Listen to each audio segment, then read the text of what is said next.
reach the young, juicy leaves on the other side, the group will have to cross. But the male is hesitant.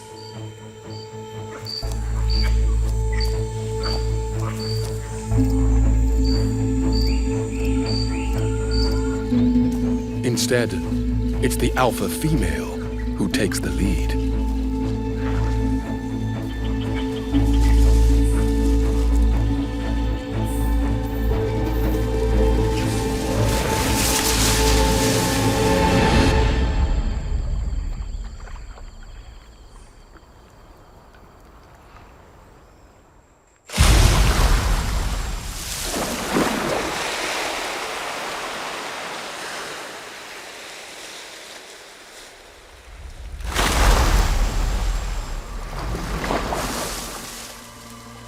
The rest of the troop quickly follow.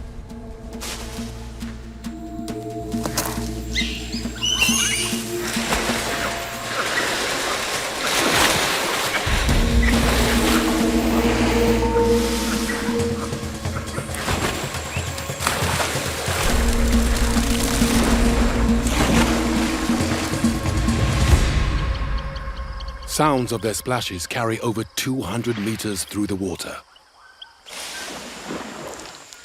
and can draw unwanted attention.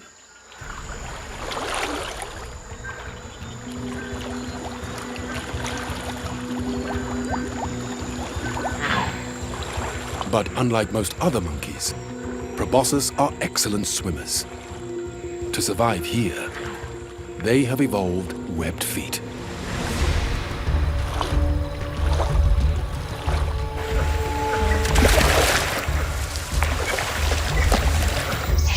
Finally, the reluctant male makes his move.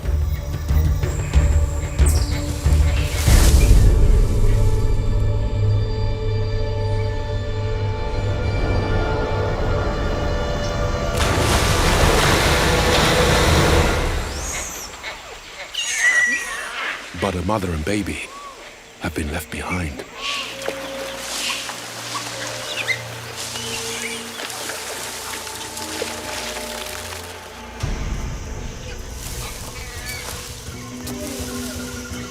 The baby must cling on for dear life.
This time, the whole family have made it.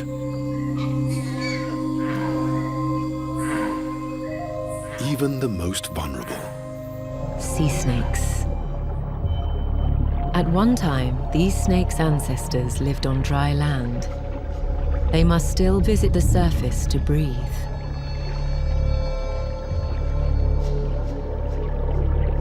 But they are beautifully adapted to life at sea, hunting for fish around the island reefs.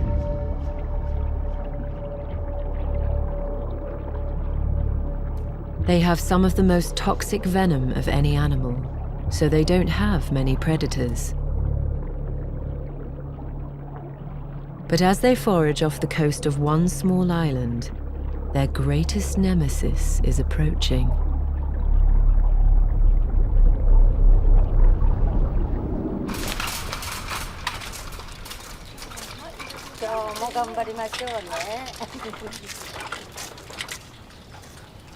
Yoko and Setsuko are hunters, and they have a fearsome reputation.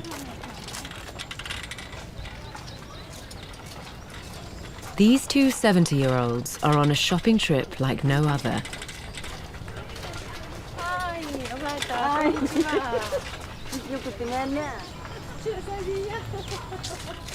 Yoko and Setsuko live on the tiny island of Kudaka. It's only 4 kilometers across, and with limited space on land, the locals look to the sea to provide.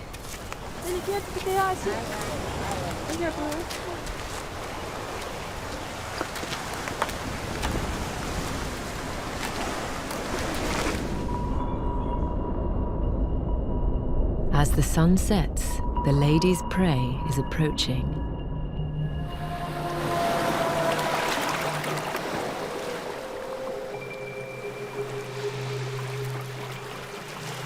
On certain summer nights, venomous sea snakes move towards the island and gather in coastal caves,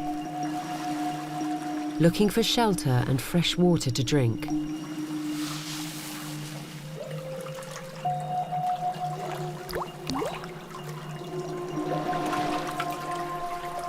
But coming ashore on this island is extremely risky.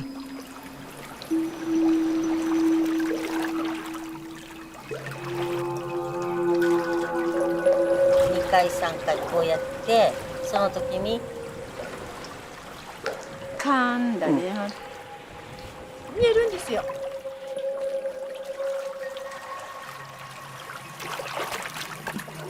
It takes some nerve to wade in with no protective clothing. Sea snake venom can be 10 times more powerful than a rattlesnake's.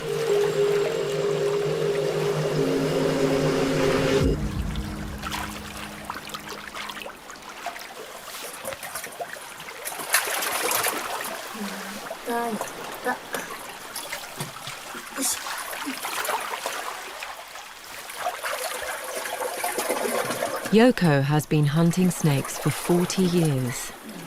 It's a skill that's been passed down the generations here for at least 5 centuries.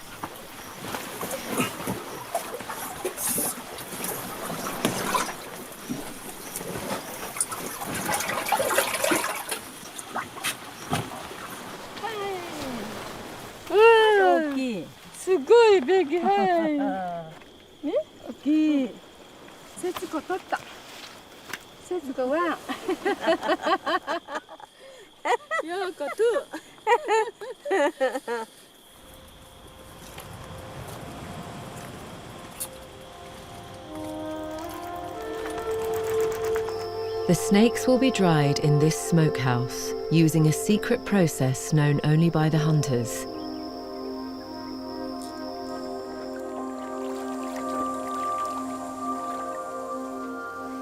Then they go into a special soup.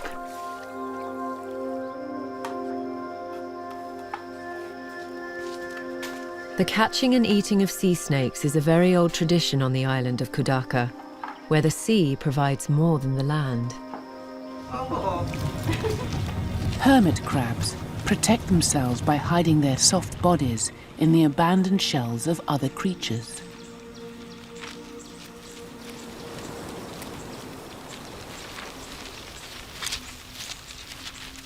They live up to 30 years, so as they grow, they need to upsize their homes. But there's something of a housing crisis on this island. These idyllic hideaways are a magnet for tourists who find it hard to resist taking the occasional souvenir. Every time a shell is removed, a crab loses a potential new home.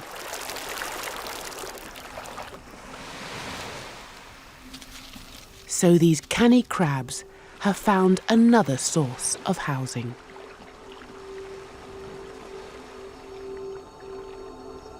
Each evening, the rangers clear the beaches, piling up the litter. And now, the crabs do something extraordinary.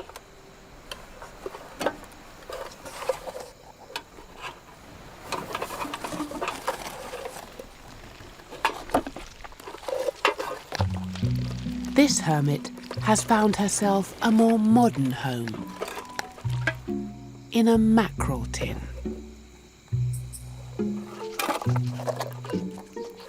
With so few shells around, it's an ingenious solution.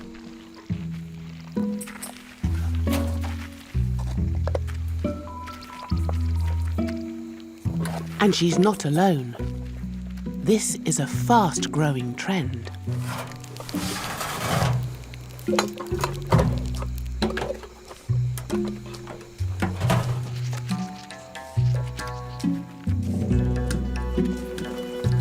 An aluminium fizzy drink can makes a lightweight home that's worth fighting for.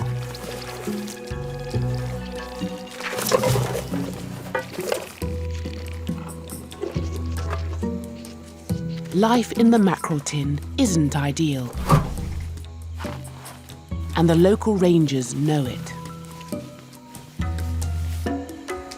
So they leave seashells near the rubbish piles to help the homeless crustaceans. The crab normally winds its body into the spiral of a shell. It's far harder to grip a straight and slippery can.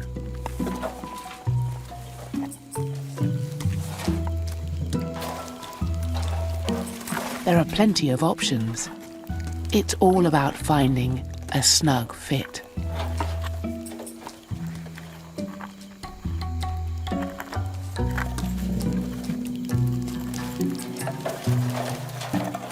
Well, she can be picky if she wants.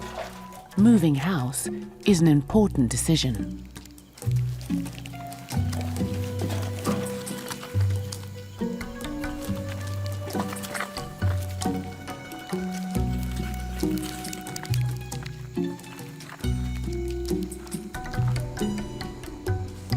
At last, the perfect home. A few days later, Mark begins to recognise behaviours in her that he had seen prior to the collaring. About 2:30 in the afternoon, she went off to a cliff and waited there.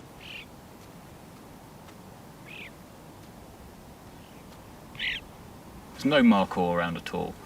And then suddenly you could see a few boulders rolling down. And there's one markhor was coming down the cliff.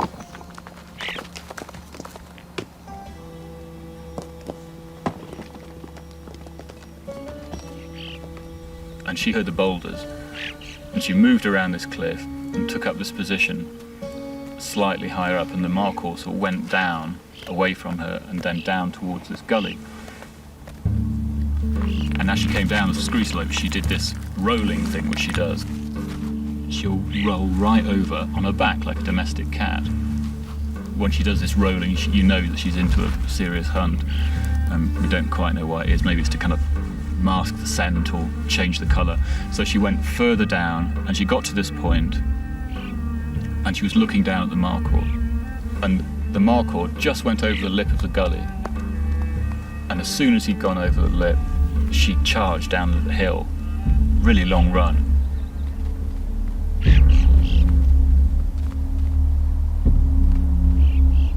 And got to this bush and hid in this bush. I was following her down, and I got to this point, and because of this black and white viewfinder in the camera, I couldn't really see what was going on. And in fact, the markhor was just right in the middle of the frame. I couldn't see it at all. And so I was like, oh, where's she gone, where's she gone? Moved the camera, and at that moment, she charging out of the bush and took him out. Jumped right on top of him, and they disappeared down to the bottom of this gully. She had made a successful kill, and so even with this white collar on, you know, she was obviously still able to survive. So that was quite a relief to see she could do that. That was good. For the longest time, I was really upset. You know, I just couldn't see the justification of all of this. But now, having seen her hunt with a collar on, it's almost like she's happy. She seems okay, and it almost seems worthwhile. The successful hunt is a turning point for Mark and Nisar. It becomes clear their photographic record will be more important than they had ever imagined. The researchers will be able to use these images alongside the data from the collar. They're far more informative together than either is alone.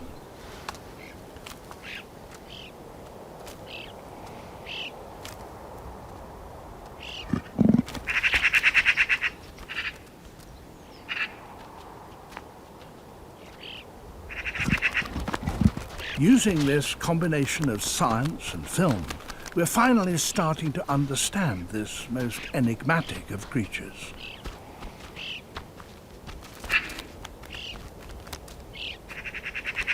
A window on the life of the snow leopard has finally been opened.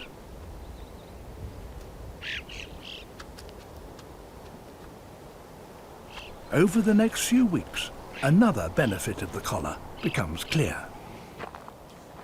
In the past, the team had to rely on instinct or rumours to find the leopard.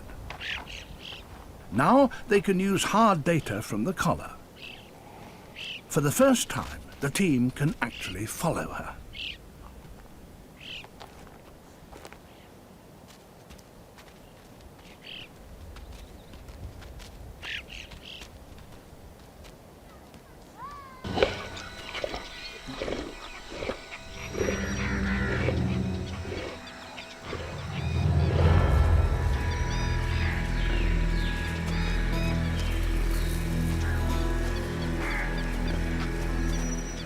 To see a tiger hunting boar is extremely rare.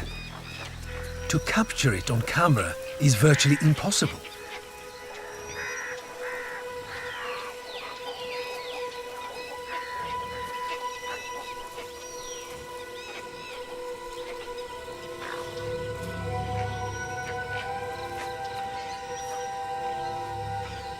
But Bagani takes me by surprise.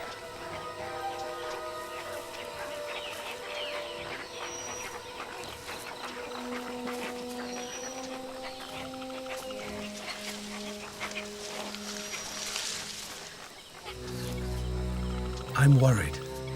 She's taking a terrible risk.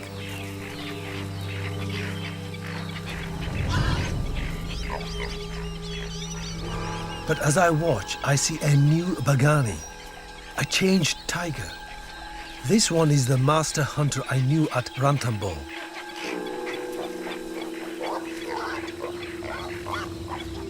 She carefully moves her tail round the grass stems to ensure she makes no noise.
Surely, nothing can stop her now.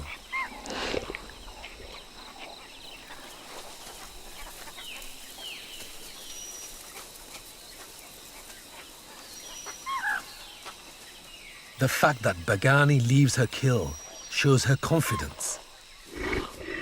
There is no one who would dare take it. This really is her territory now. The crown-of-thorns starfish grazes on the fastest growing coral, giving the slower growing corals a chance to catch up.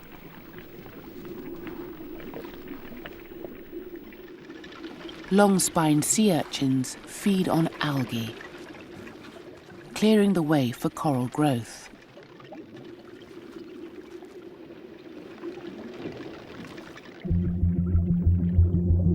But the reef is a delicate ecosystem that can easily be knocked out of balance. Pollution and a loss of natural predators can cause starfish and urchin numbers to explode.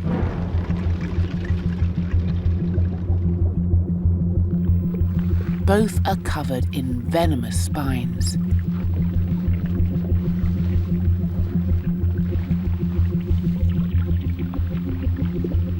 But there is one renowned reef resident able to take them on. The Titan triggerfish. They've got a fearsome reputation.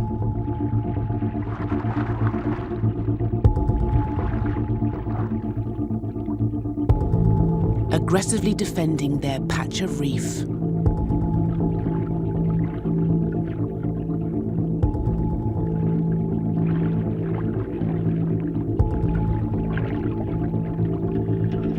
A sea urchin's spines are no protection against teeth like these.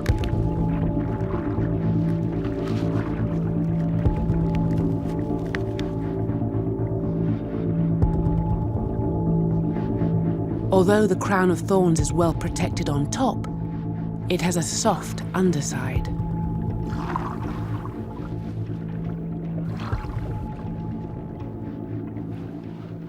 Titan triggerfish play an important role in keeping numbers at healthy levels.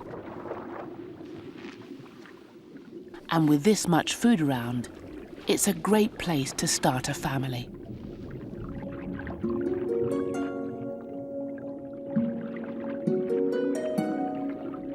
This couple have a little bundle of eggs to care for.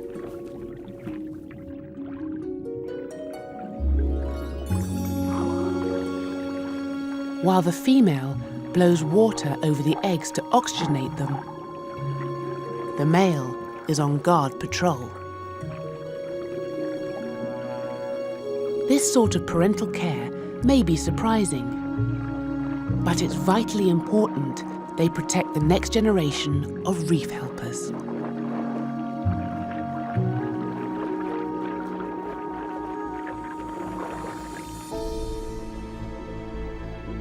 All the creatures here play their part, and this has a direct influence on the open ocean. The lace monitor is an agile tree climber. Its long claws allow it to grip the smooth gum tree bark.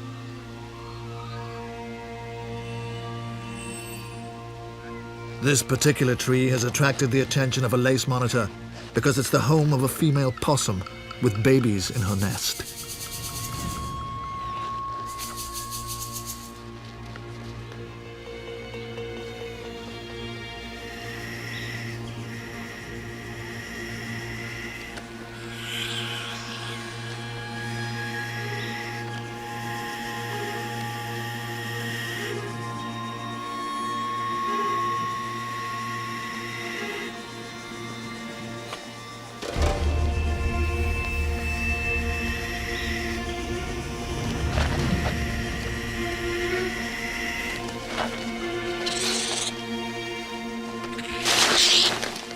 The possum's noisy defense forces the monitor to retreat.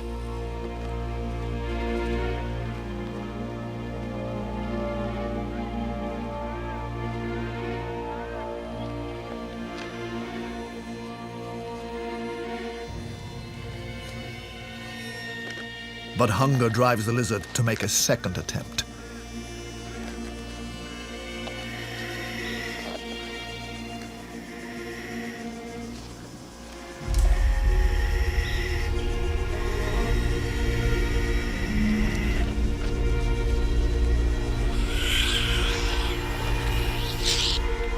Lunging into the possum's nest looks suicidal, yet the monitor seems hardly to notice the possum's bite.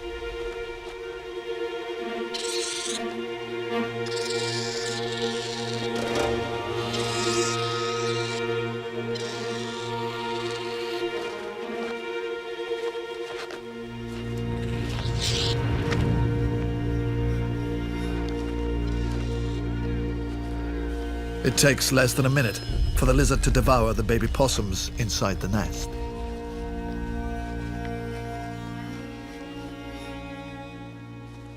But these waterways are not a reliable means of getting around. The creeks consist partly of seawater, so they're under the influence of the tides. The mangrove's roots anchor the trees against the tidal pull. It's a constantly changing environment, but some animals are adapted to exploit it.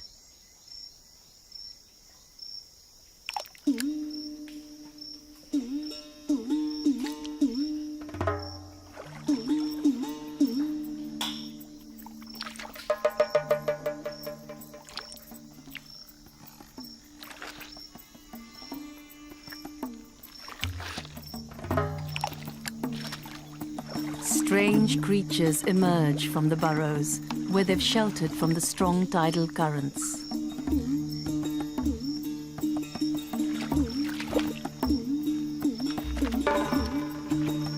Mud skippers are fish, with specially adapted fins enabling them to walk.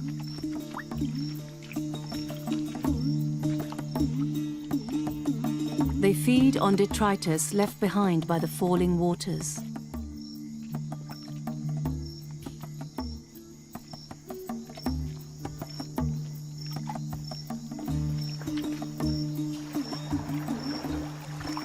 Fish need water to breathe, so the mud skippers carry a constant supply in special gill pouches, which they have to top up from time to time.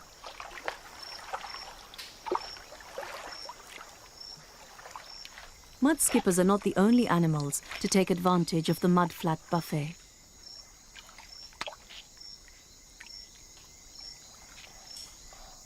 Fiddler crabs sift food particles from the mud, leaving behind neat balls of leftovers. The male crabs have one huge claw to impress females and see off other males. Mud skippers try the same trick with their brightly colored fins, but sometimes intimidation is not enough to scare off rivals.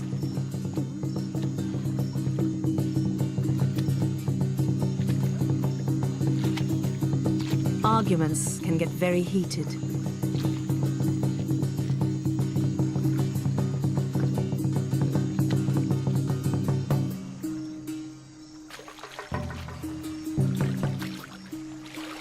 But the mud skippers lack the weaponry to do each other much damage. And besides, disputes can never last very long. With every rising tide, the mud skippers are obliged to return to their burrows or risk being swept away.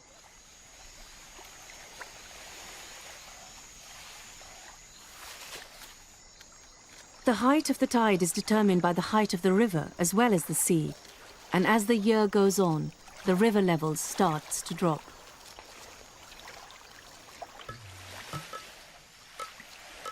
The delta is entering the dry season.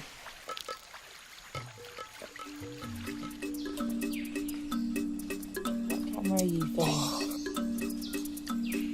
They're very, very comfortable with this now. Maybe a bit too comfortable, I'd say. The mangrove habitat in Raja Ampat, Indonesia, is an important ecosystem for many diverse species. It's full of all sorts of weird and wonderful creatures. On a boat packed with equipment every day for 5 weeks, the Planet Earth 3 team head out to film a predator, hunting with an amazing and unusual technique. The archerfish. So I'm just about to jump in the water and check whether there's any archerfish around. They can be quite timid, so we're hoping that there's some big numbers of them in there. But despite the big numbers, it doesn't mean it'll be easy. Archerfish are a very challenging fish to film. They're small, They move erratically, pretty shy, so they don't really like the camera being turned on them. They often move away. So it's really a game of patience and perseverance. These fish have developed an incredible specialism, which means, unlike most fish, they can hunt above the surface of their own watery world. They can spit water very, very accurately and knock down insects, crabs, snails, anything they can see on the mangroves. Filming this incredible behaviour is proving challenging, but it's not the only problem that the crew are facing. The threat of crocodiles is very real. While patrol boats keep watch, camera operator Roger Munns is employing an unorthodox technique. The theory is that crocodiles don't like being watched. So while we're filming, our fake eyes are sticking out the back of our head and the croc will just turn away because it thinks it's being watched. Next on the list of difficulties for the crew, the weather. One of the occupational hazards working in tropics is tropical rain. So you can have a nice, bright, sunny day one day, and the next you have this. As you can imagine, makes filming very difficult. 10 days and 5 different locations into the shoot, and the fish are proving elusive. That was tough. Very super dark in the mangroves, and the fish just weren't doing their thing. Hours later, still no luck. But then, a sign of hope. They're definitely there. There's about 8 of them. The crew rally into position. Could this be the moment they've been waiting for? We'll see how we go. Using the latest technology, the crew's camera systems allow them to film under and above the water in super slow motion. All of this is to film one key behaviour.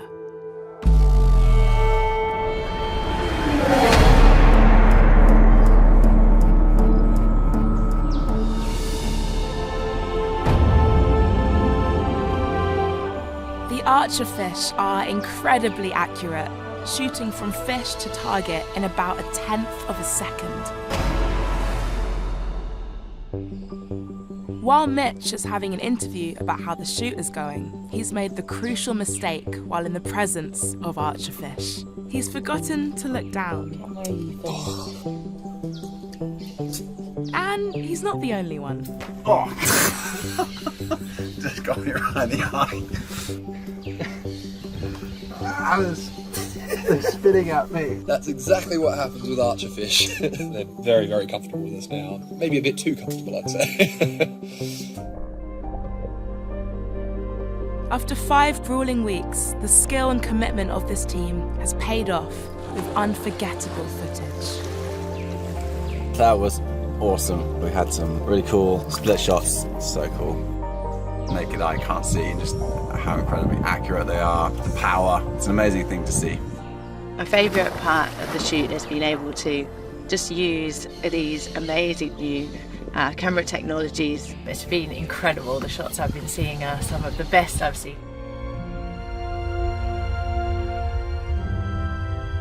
Stony canyons provide a sanctuary for animals throughout the Middle East, like Nubian ibex.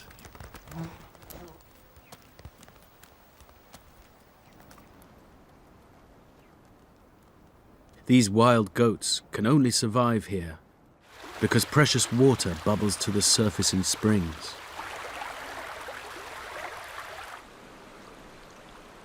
In summer, the females come to drink at these pools every day. The pool is guarded by a male ibex. He has exclusive access to the females who come here. He tastes the air to see if any of them are ready to mate.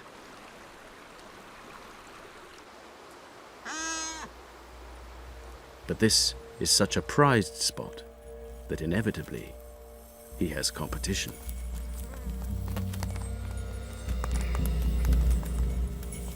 Getting the upper ground will be key.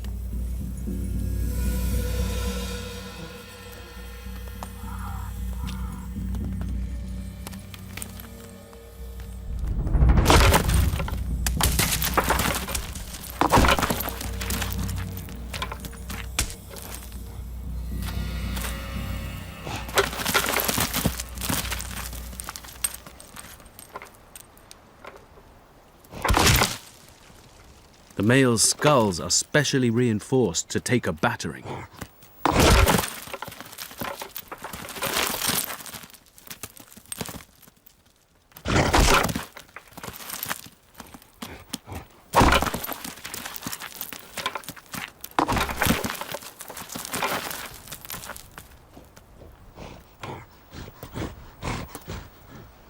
They're evenly matched.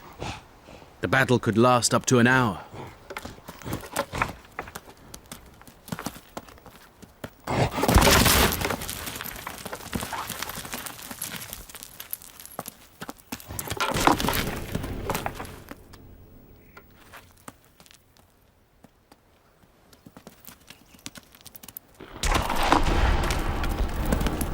But when a third male joins in, no one seems to know who to fight.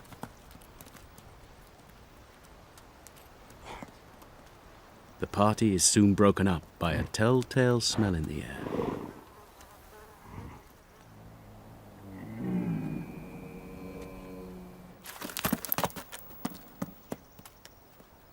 The ibex are right to be skittish.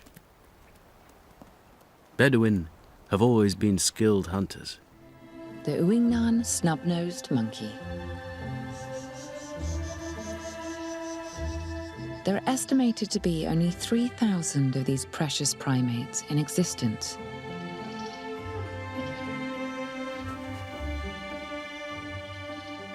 This youngster lives a charmed life. At 1 year old, he is the center of his mother's world. His family are thriving, with 5 adults looking after 10 youngsters.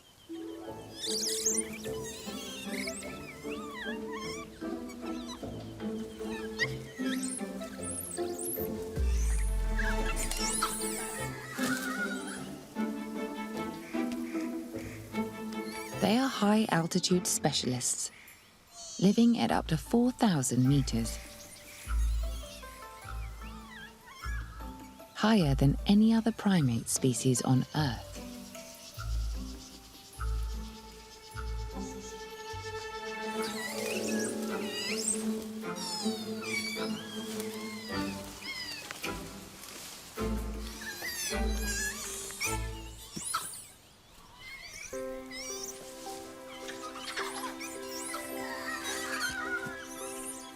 In winter, eating becomes a major preoccupation.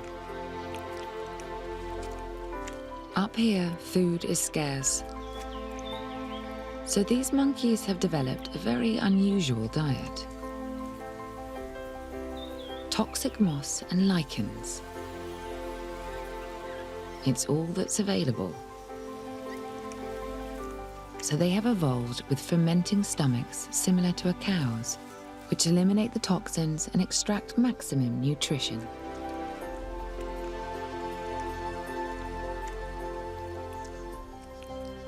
The youngster has worked up an appetite.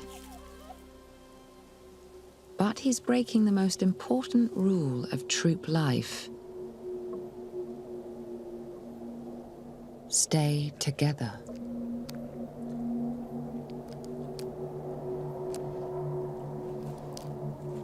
At this altitude, the weather can change without warning.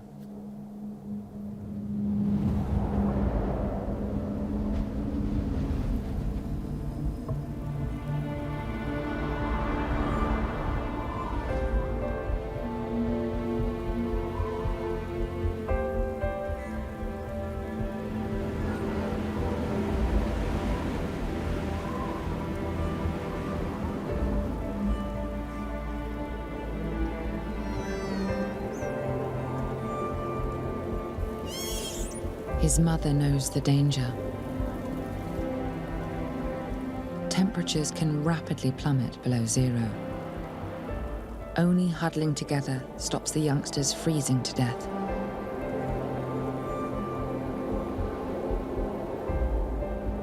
Alone, he has little chance of surviving.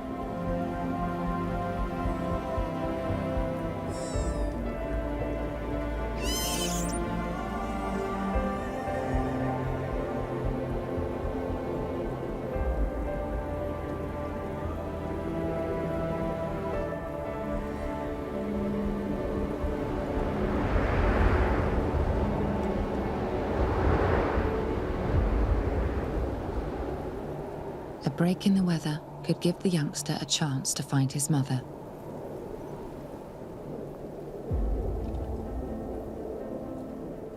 He spots the troop in the distance.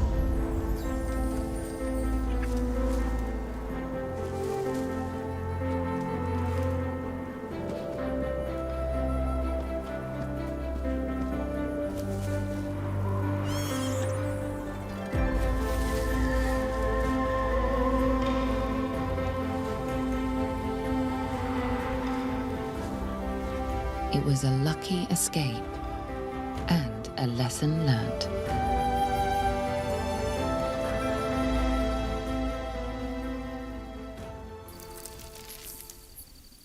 A lesser jerboa.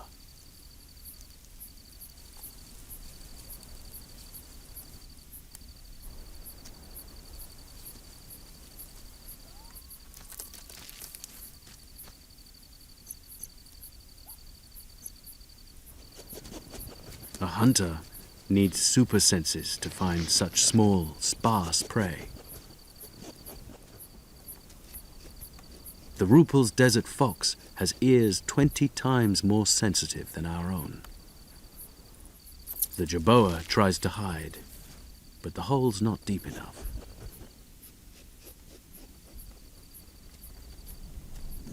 The fox's sensitive nose tells him exactly where to dig.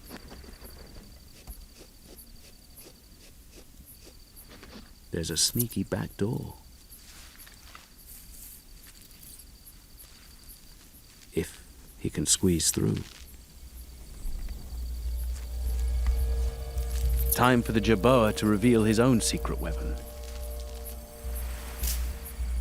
Legs like a kangaroo.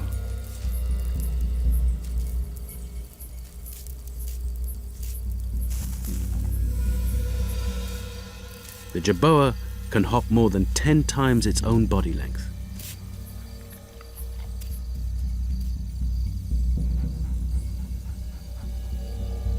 But long legs don't make it easy to hide.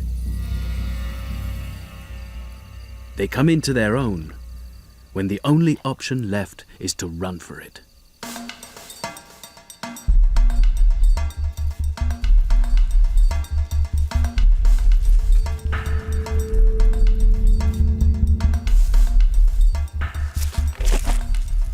Sometimes getting over is tough. Better to go under. The jerboa's quick, but the fox is quicker. The jerboa's only hope is to outmaneuver, and he has one last trick up his sleeve.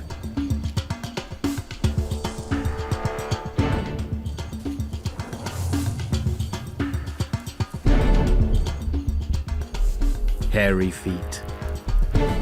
A shock of hair on the sole of his feet grips the sand for a quick turn.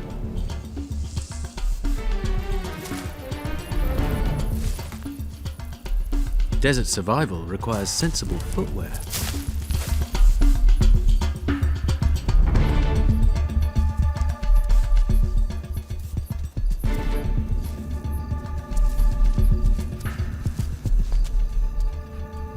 Tonight, the desert fox goes hungry. The longer Wallace spent on Sulawesi, the more it puzzled him. The couscous and tarsiers weren't the only curiosities. So many bizarre creatures here were unique, found nowhere else in the world. And it was on this very beach, more than 150 years ago, that Wallace encountered one of the strangest of all.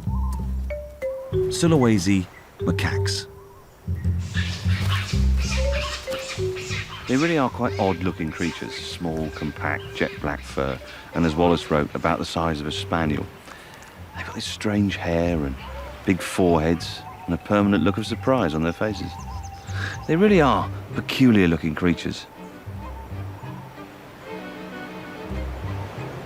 What? Okay, so maybe there is a passing resemblance. He wrote how they would stare at him in astonishment as he went collecting.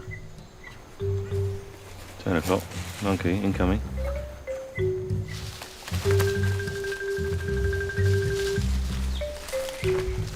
We've obviously attracted a bit of attention here. We've got the whole family's turned up to have a look at us.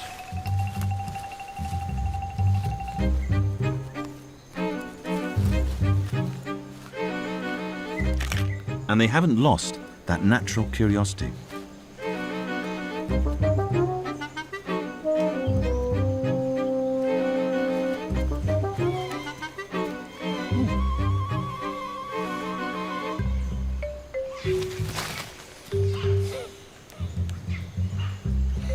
Let's just check him out.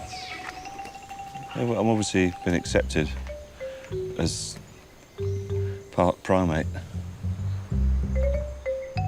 Wallace had encountered other species of macaques on his travels. All were brown and had tails. But their cousins on Sulawesi were black and tailless. And they had Mohicans. Wallace wanted to understand why these monkeys and the other creatures here were so different. Something about this island drove species to change.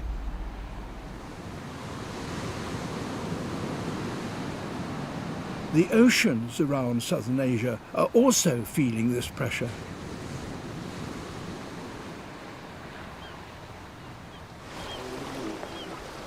These seas feed billions of people around the world. For many fishermen here, their catch is their only source of livelihood.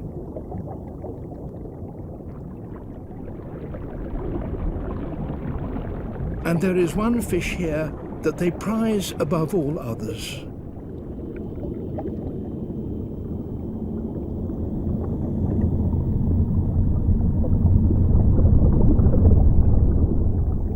The whale shark.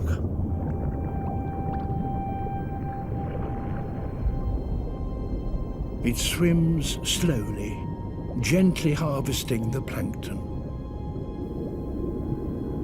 It's almost 20 meters long, the largest fish in the world.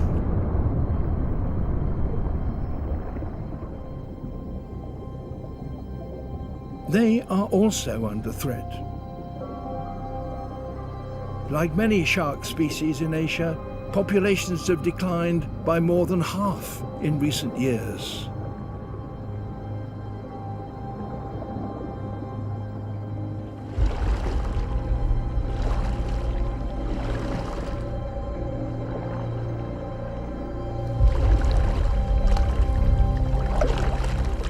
They are an easy and valuable catch.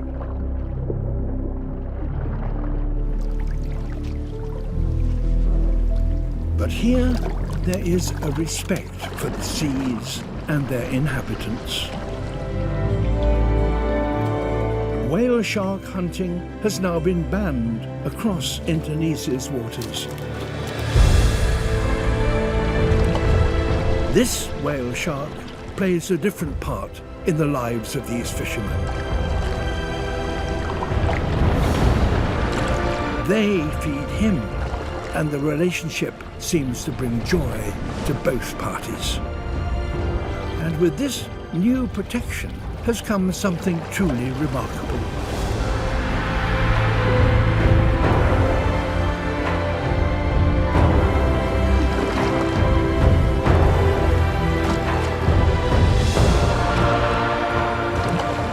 Whale sharks from far away are seeking out these fishermen, and in these safe waters, there is a chance for their numbers to increase.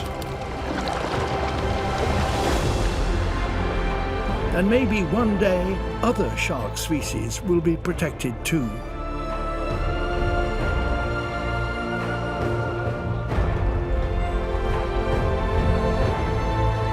The people here have made a simple but extraordinary choice. Fishing in a way that is sustainable for themselves and the animals.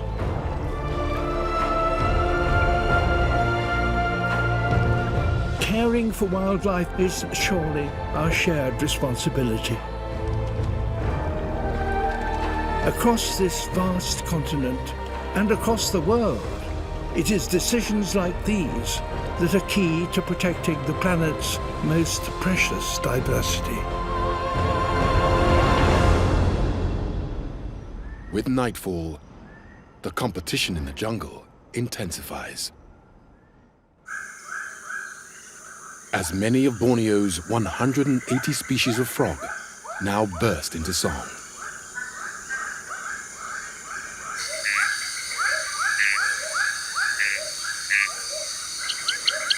All singing for a mate.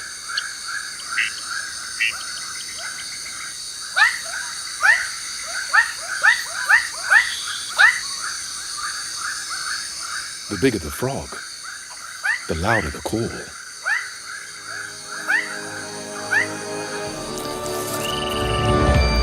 But this male treehole frog is barely bigger than a fingernail. He'll need to do something special if he wants to be heard by a nearby female. She may only be meters away,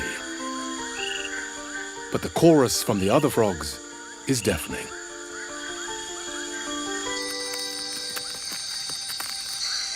This tiny male, however, has a trick.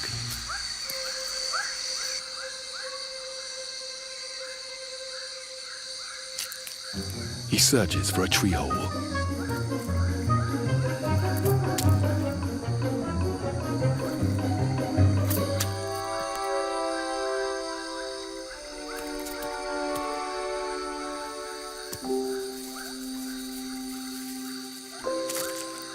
The size and shape of the hole are critical.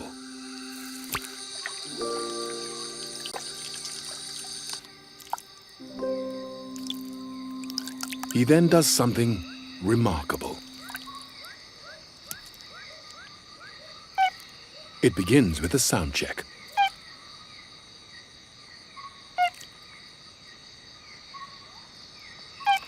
Too low. He changes pitch. Too high.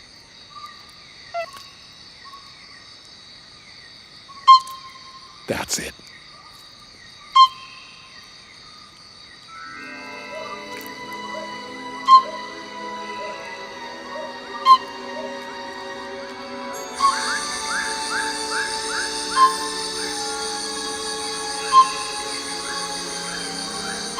At this specific frequency, the tree hole resonates, amplifying the sound and broadcasting the call more than 50 meters across the forest.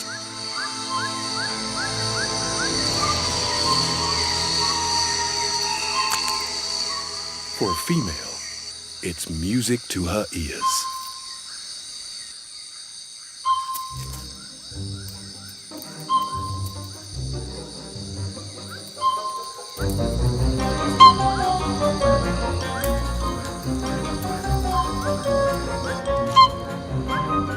With superb directional hearing, she can home in on his calls.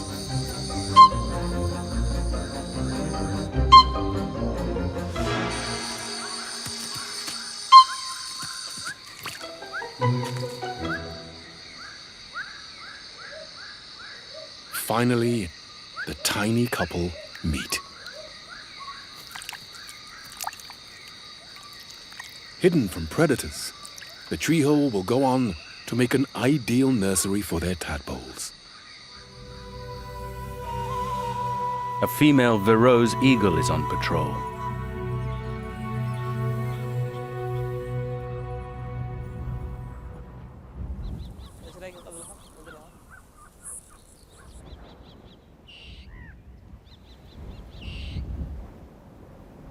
She's a fussy eater.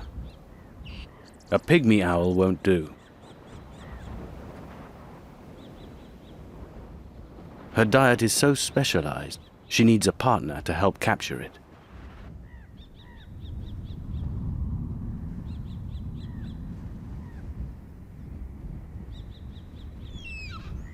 They're searching for a prey whose nearest living relative is the African elephant. The tusks are a giveaway. A rock hyrax. They feed on bushes on the cliff face, safe from most predators. But these eagles use a tactic rarely seen in the bird world.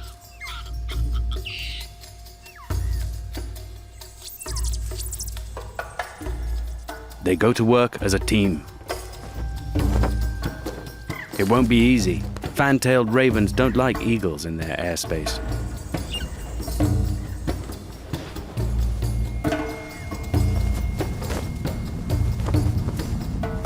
This is a test of aerobatic skills.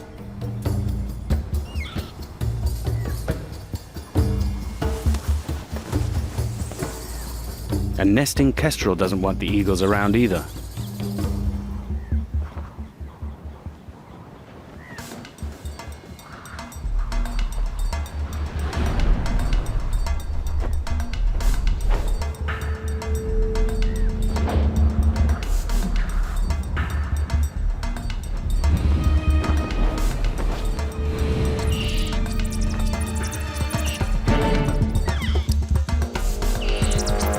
The eagles split up.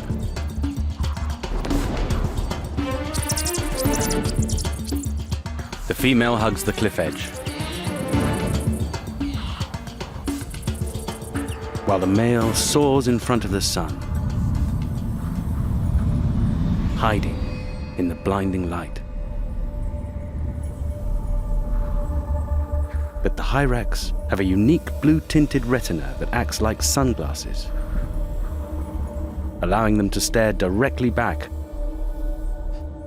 They don't let the male eagle out of their sight.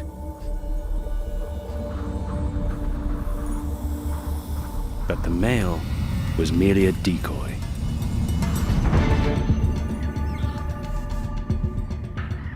His partner has already made the kill. By working together, they've captured their favorite meal.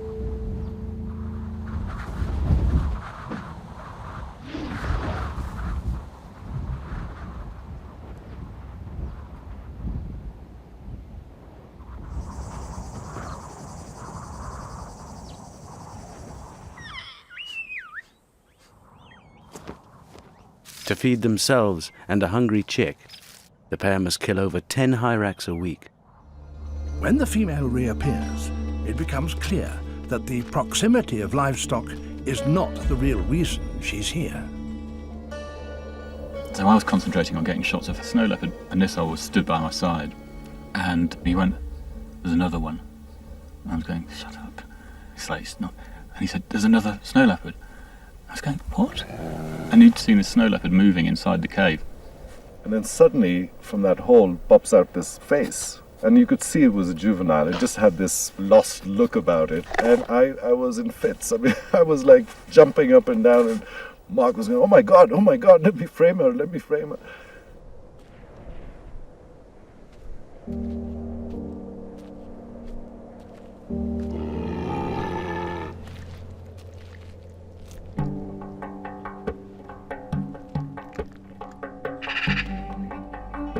The next time Mark and Nisar find them, the young male cub has grown in confidence and is venturing further from the cave. He seems to have taken a dislike to the local magpies.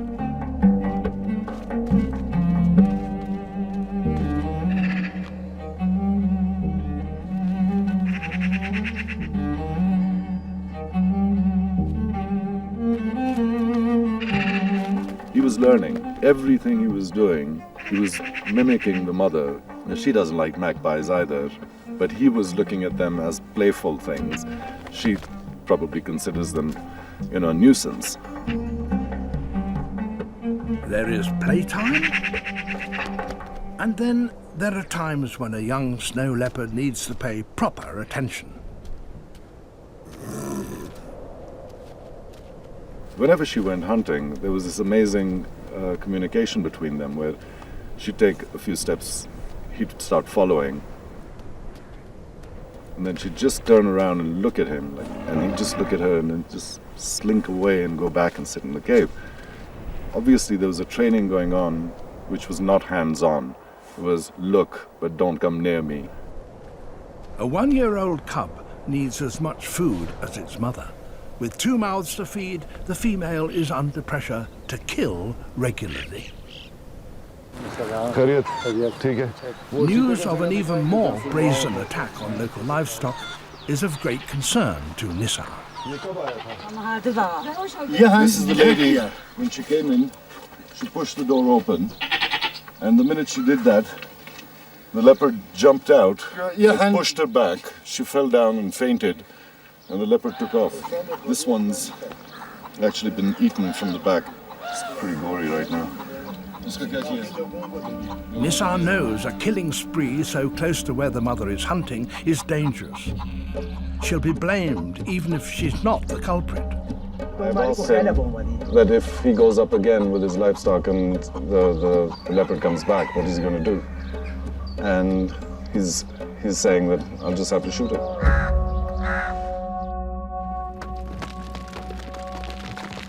With so much at stake, it's a relief when Mark gets concrete evidence that the mother can provide for her cub from the wild population of Markhor.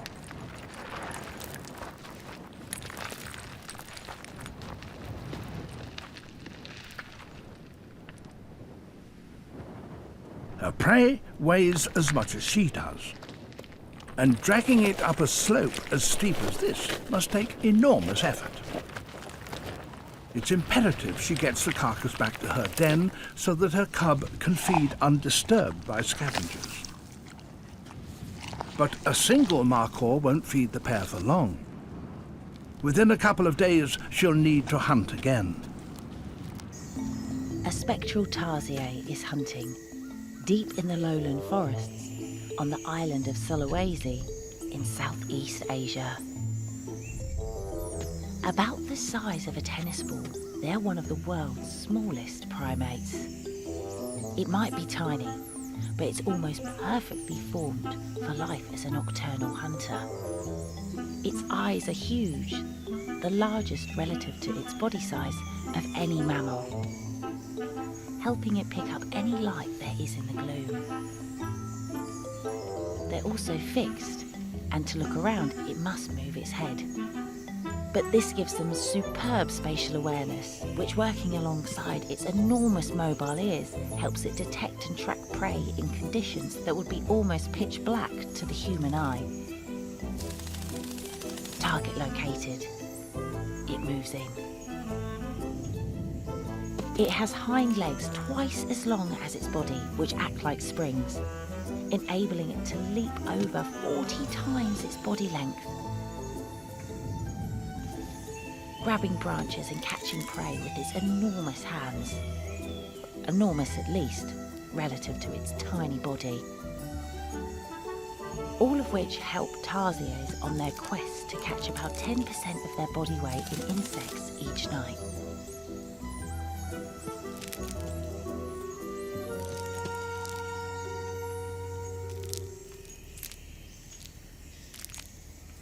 And she has an extra pressure. An even smaller, hungry mouth to feed. She'll need to catch yet more insects while her baby learns to hunt for itself. Tarsiers have big babies, weighing as much as a quarter of its mother. It can walk and grab branches from day one, ready for life in the trees. But it's still completely reliant on its mother for food, and like any baby, it still likes to be carried. But carrying a baby isn't ideal when hunting, so she parks it in a safe place and heads off alone into the darkness. For the little one, it's time to explore and to start honing its hunting skills. The first challenge? Learn how to grab onto things in the dark.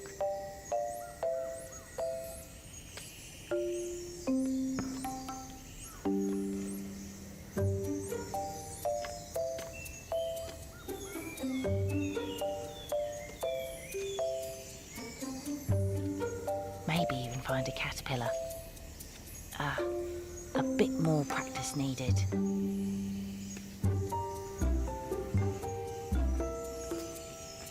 Fortunately, Mum's on hand to help with these learning adventures.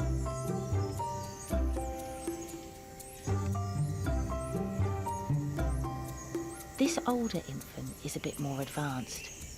It's already mastered judging distance and locating prey in the darkness.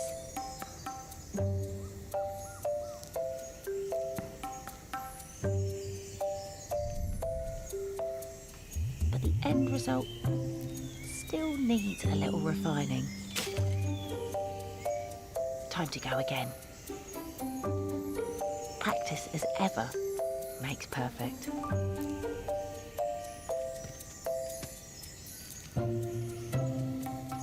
But it will need to learn fast. As in as little as 10 weeks, school is over for this tiny primate, and it will need to be able to hunt for itself. It's the breeding season, and the trees are teeming with frogs. The female is with a male at the tip of a branch, perched above the paddy pool. She's building a nest by whipping up a giant ball of foam with her back legs. She lays hundreds of eggs inside. She's attracting the attention of other males.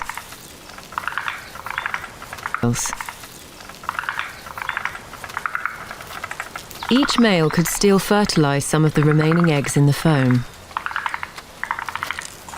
They're coming in from all directions.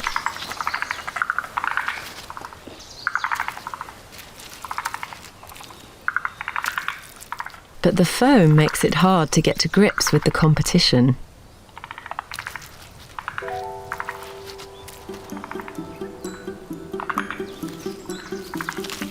Things quickly descend into an undignified wrestling match.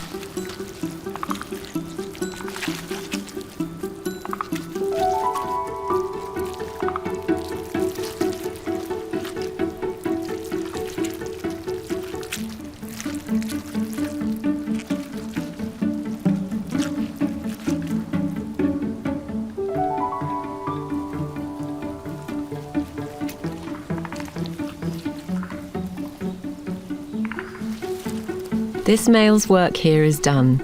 It's time to move on and find other nests. But when you're covered in slippery foam, it's hard to leave with dignity.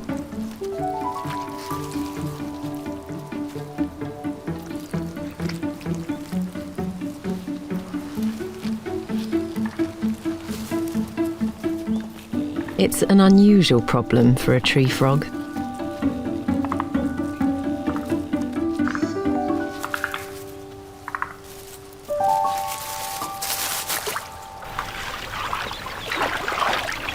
As the days pass, the eggs develop in the safety of their foam nest.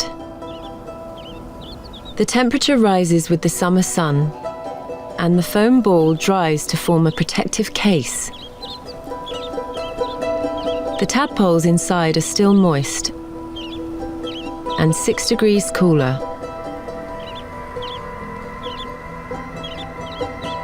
But the little tadpoles need rain. At this time of year, warm air is rising over the steep Honshu Mountains, and clouds are starting to build.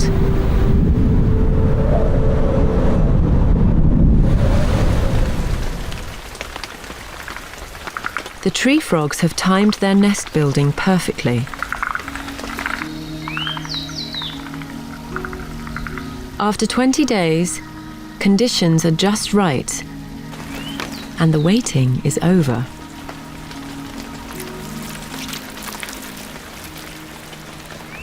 The hard foam starts to dissolve, and the tadpoles drop out, straight into the nursery pool of the rice paddy below.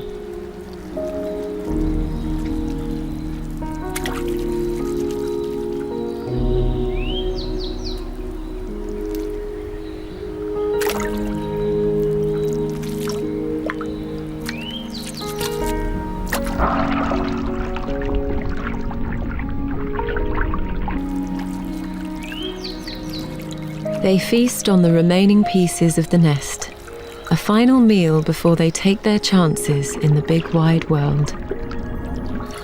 Their mother has pulled off a remarkable feat of planning. For some animals, pairing up is a much less gentle affair. In the deserts of the Middle East, it's all about strength and endurance. For a male Nubian ibex, courtship is highly competitive. It's late summer. On these barren slopes in eastern Israel, life is tough at the best of times. As the temperatures soar, it's about to get tougher. The females need to give birth in spring, so they must mate soon. And the males know it. For most of the year, these big males live quiet lives, but not now. For weeks, these males will hardly eat. They won't do much at all, except try to beat each other up.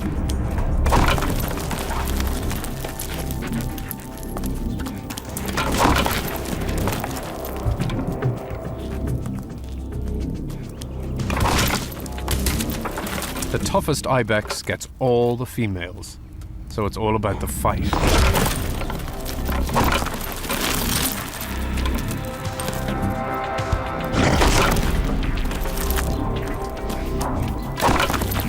These are young bucks, evenly matched. They can go on like this for an hour or more.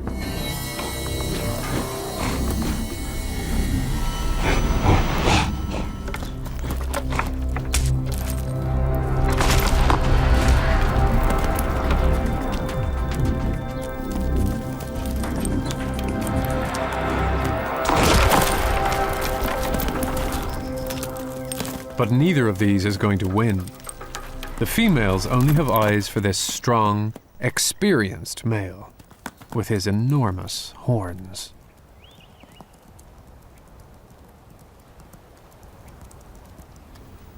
The younger males never had a chance. For now, they can only practice.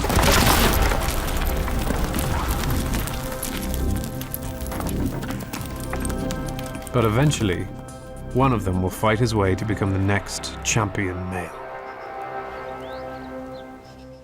For the national park's animals, the arrival of spring is the start of a race against time.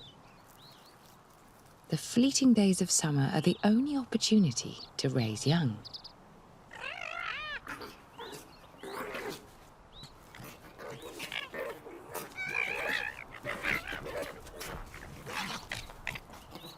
The Tibetan foxes are now 4 months old. Almost fully grown, their appetites are enormous. So Mum works full-time trying to feed them.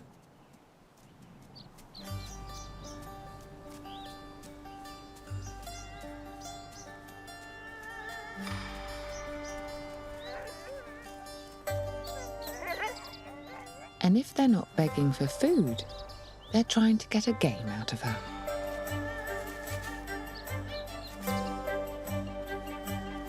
Pika are the fox's food of choice. These hapless rodents are eaten by almost every predator on the plateau.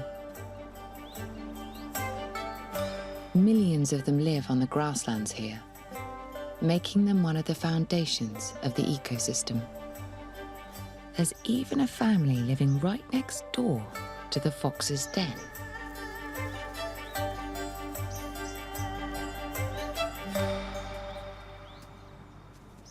But these savvy pika rarely stray far from their burrow, so stealth and surprise is essential.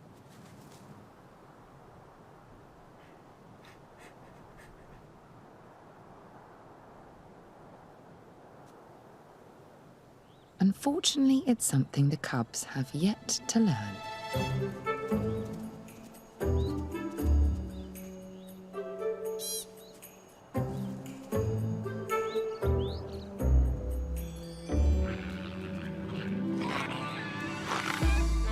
The youngsters are ordered home. Their frustrated mother will have to hunt further afield.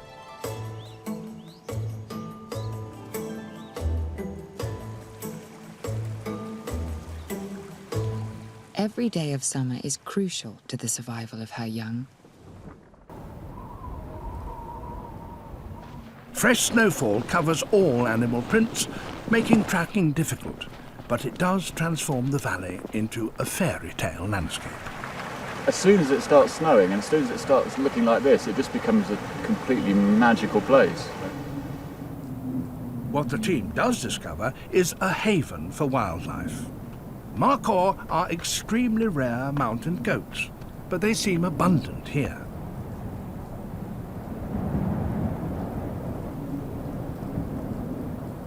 This is an encouraging sign, as Markhor are prime leopard prey.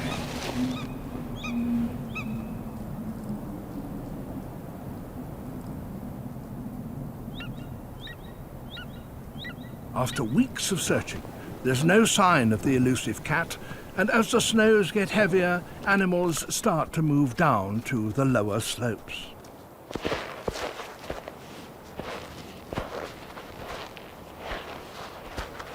The animals are struggling. We can't get around much.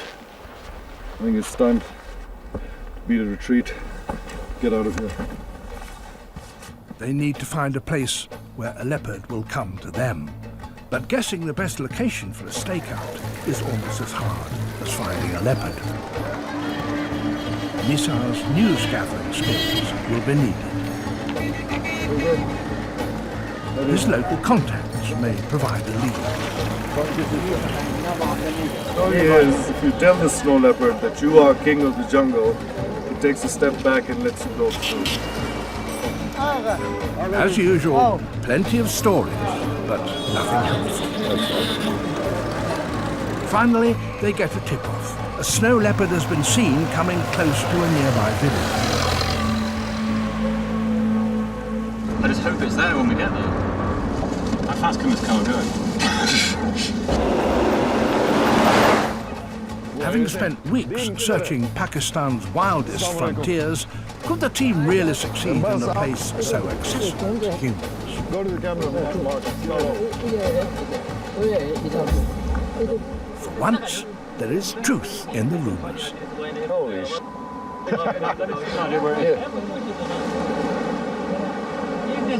The snow leopard is not only here, but out in full view. It's just the most fabulous feeling ever. Right in front of us is one of the most elusive creatures in the world looking straight at us right now. Oh, here we go. Hello.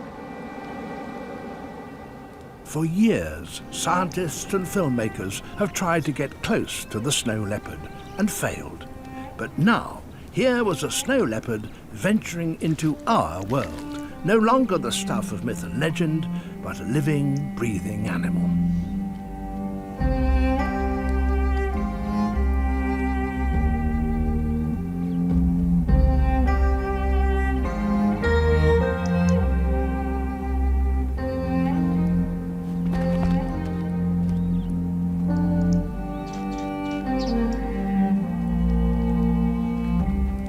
Day after day, Mark is able to film this consummate mountaineer, a creature utterly at home on these perilous slopes.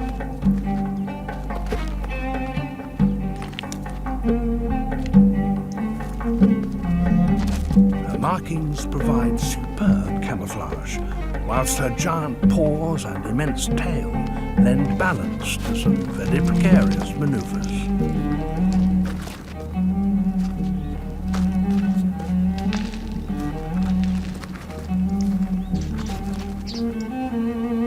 A wild snow leopard, relaxed in the presence of humans, is completely unheard of.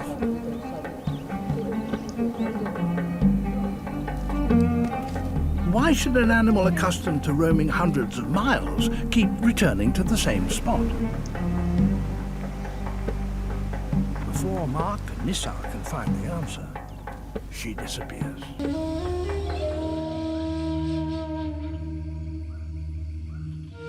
Nightfall brought Wallace some respite. After each strenuous day, he was in bed by 8, just as the dark jungle came alive.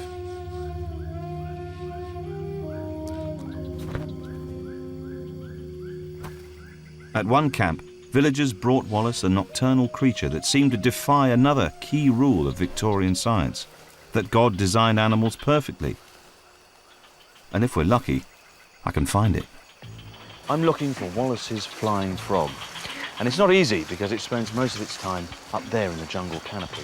But the only time it comes down to ground level is at night to mate in a little pond. Well, I found a pond over here. By the sound of it, there's a lot of frog action going on.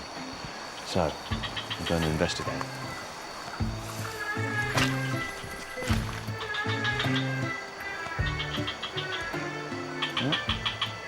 Oh, you're cute, but you're not Wallace's frog.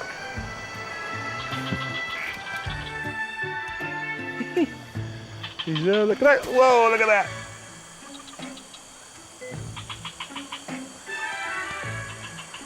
This isn't a Wallace. Oh, he's got these wonderful golem-like sticky pads on his toes. And you go, whoop la.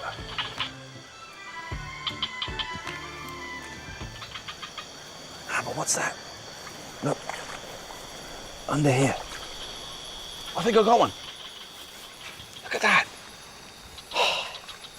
This is Wallace's flying frog. It's the most amazing creature, look at it. And when it was discovered, this was the first time anyone had found anything so fantastical and strange. An extraordinary creature. His discovery was like science fiction, a whole new concept of what a frog could be. And it has these huge webbed feet. You can see that. There, look at that. Which allow it to actually glide through the forest. All right, we can do this. That's where you're headed, there's a leaf. Okay, I'm gonna let you go. Fly.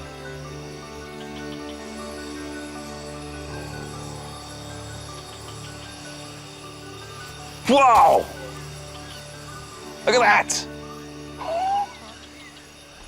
Not bad for something trying to fly with its feet, but hardly a perfect design. The Sika deer have started creeping into the lush cultivated fields.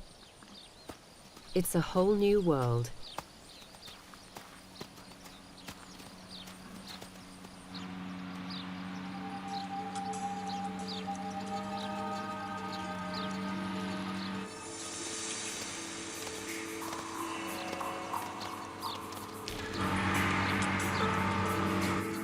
These fields are brimming with specially sown grass, intended for cattle.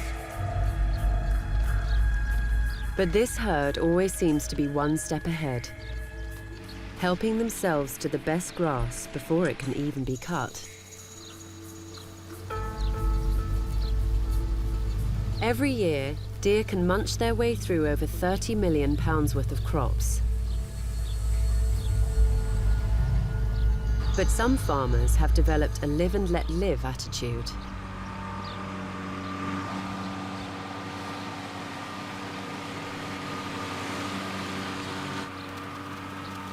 The deer are reaping the benefits of Hokkaido's human landscape. In a place like this, it pays to be adaptable.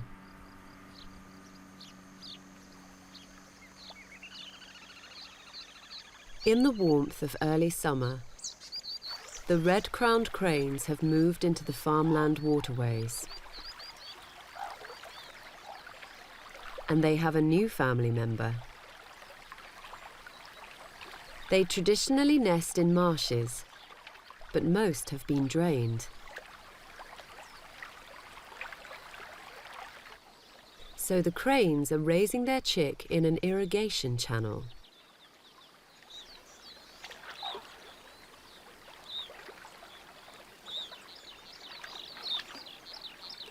All through the summer, the chick will be entirely dependent on its parents for food.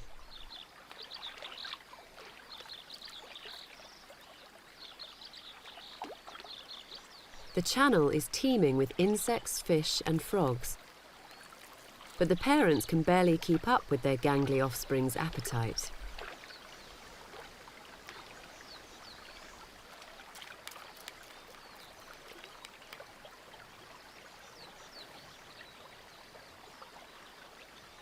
The family won't be able to move on until the chick can fly.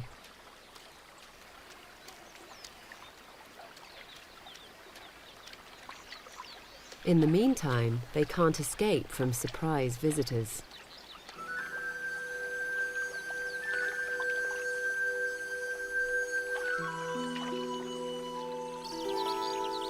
The Sika deer have managed to wander right into the path of a pair of cranes with a week-old chick.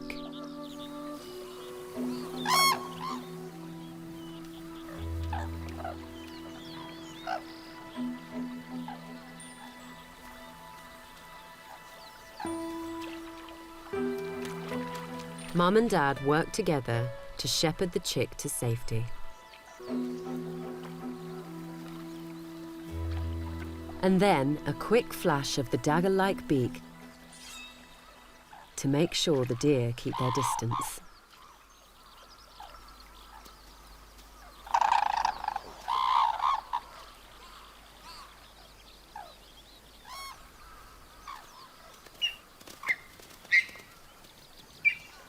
The parents' diligence has paid off. Their priority now is to feed their chick while times are good.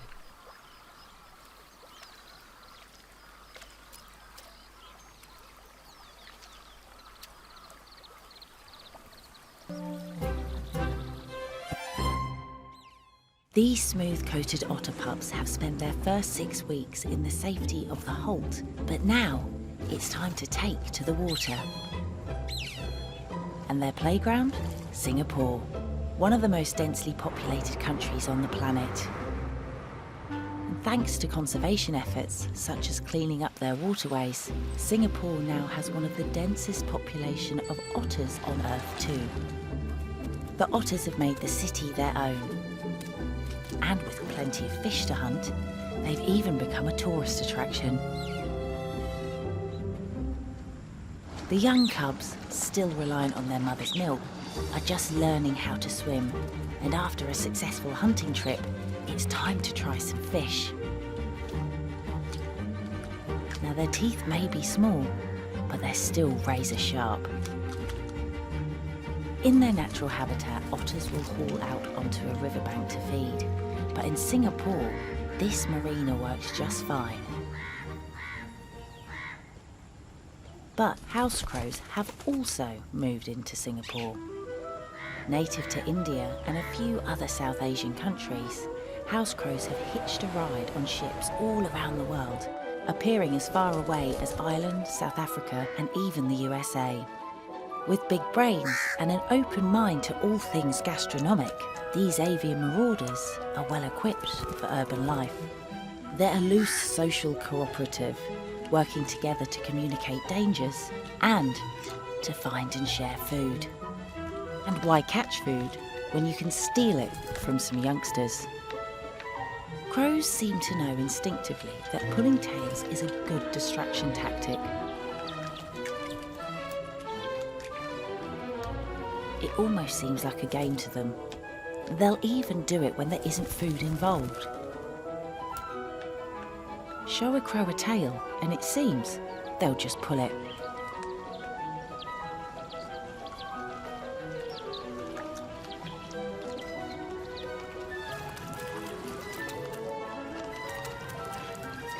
And it helps when you have 8 other beaks joining in. That is, until Mum's had enough.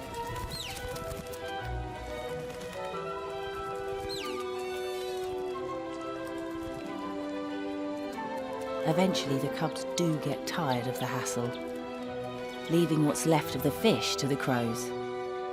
Persistence, it seems, is another key crow quality. But the cubs don't seem to mind. plenty more where that came from. In just another 6 weeks, they'll be catching fish for themselves, but they probably have a lifetime ahead of getting their tails pulled. Deep in the rainforests of Asia, a hidden sanctuary is fighting to save one of the planet's most endangered species.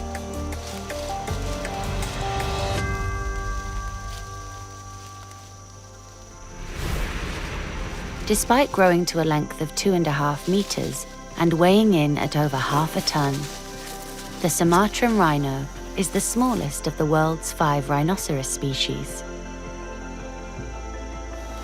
They were once found throughout the jungles of Southeast Asia. But poaching and deforestation have now restricted them to isolated patches of forest, scattered across the islands of Sumatra and Borneo. Fewer than 80 remain in the wild. And the fragmentation of their habitat means rhinos of a suitable breeding age have little chance of encountering one another, and thus little chance of reversing the decline in their numbers that's been ongoing for many decades. With the prospect of extinction already looming, in 1996, the Sumatran Rhino Sanctuary was founded in the rainforests of Indonesia to help try and save the species. Because Sumatran rhino number are getting decreased over the years, now we are trying to breed Sumatran rhino just to increase the number. And then in the future, if we have a good habitat, we will be released back into the wild. Sumatran rhinos are solitary animals with a wide and varied diet. So keeping and breeding them in captivity is extremely difficult. When the sanctuary's breeding program got underway, only 3 captive births had been recorded in the previous 100 years. In order to mimic conditions in the wild as closely as possible and keep them safe from poachers, the sanctuary decided to provide each rhino with a large fenced-off area of natural rainforest habitat in which to wander. One of the first rhinos selected to join the breeding program was a female called Ratu. She was rescued in year 2005. She came out from the forest to the village nearby the forest. We rescued her because at that time we have a very, very severe drought. After her arrival, Ratu was paired with a male called Andalas. Hopes for the future of the species now rested on this pair. Twice she fell pregnant, and twice the pregnancies failed. Then finally, in 2012, a male rhino named Andatu, the first captive birth ever in Indonesia. And in 2016, a sister, Delilah, followed. The birth of Ratu's calves is a huge step forward in efforts to save the species from extinction. There is still much more work to be done. But with a successful captive breeding program established, and the consolidation of the fragmented wild population into protected areas, there is now a chance that future generations of Sumatran rhinos will continue to roam the forests of Southeast Asia. At the heart of this awakening world is the growing presence of Ganga, the river goddess. With each passing day, the spring meltwater surges down towards the plains.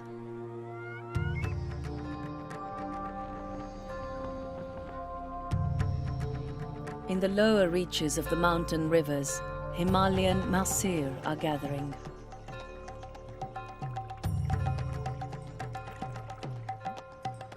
The world's largest carp, These powerful fish cruise the rivers with the seasons, migrating between spawning grounds in mountain torrents and these more placid lowland waters.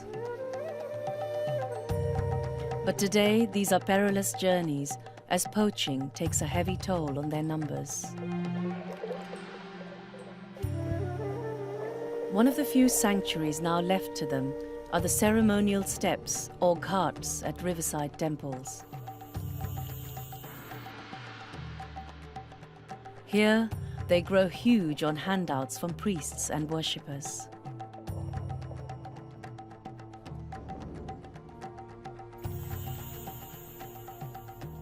The largest might be a meter long and weigh over 50 kilos.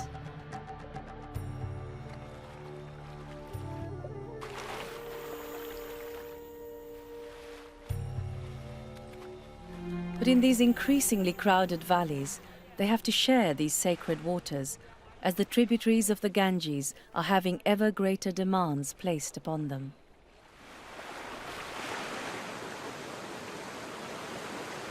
Villagers use every stream pouring down from the mountains to irrigate tier upon tier of terraces carved into the precipitous slopes.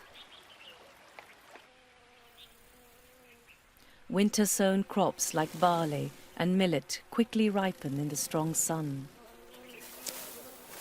And come May, it's not just the villagers reaping the benefits.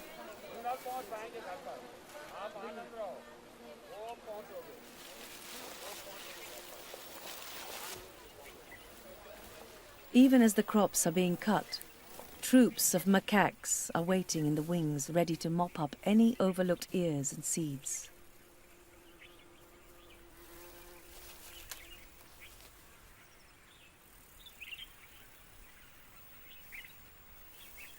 Despite appearances, time is of the essence.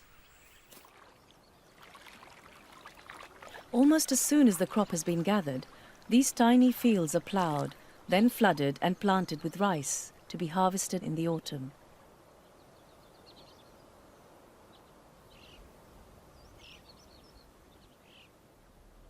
This intensive farming is only possible because of the huge quantities of meltwater flooding down from the peaks. The leader's job is to keep all the females and their babies safe, and above all, happy. But he's new to the role, and it's proving harder than he anticipated. The females are not easy to please. They demand constant attention. Their thick coats are made to withstand the tough mountain conditions and require daily grooming.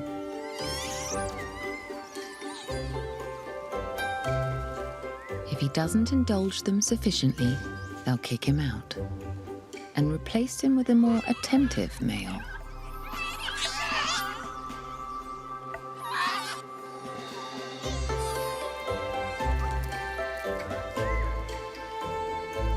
The females have him exactly where they want him.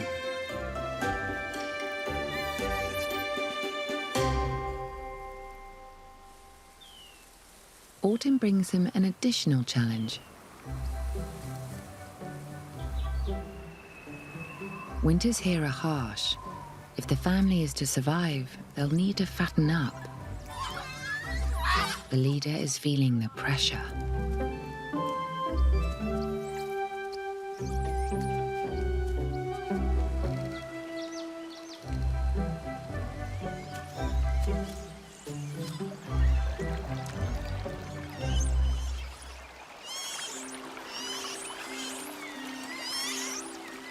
He's found them a small piece of paradise.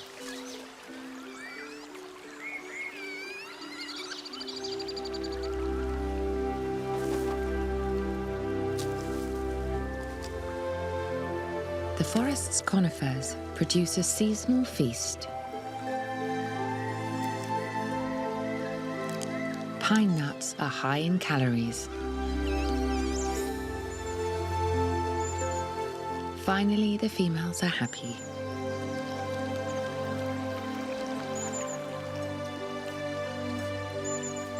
and the leader can take a moment to relax.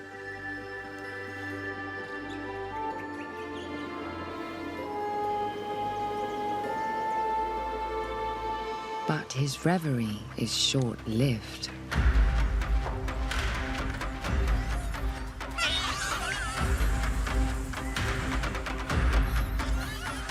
A rival family.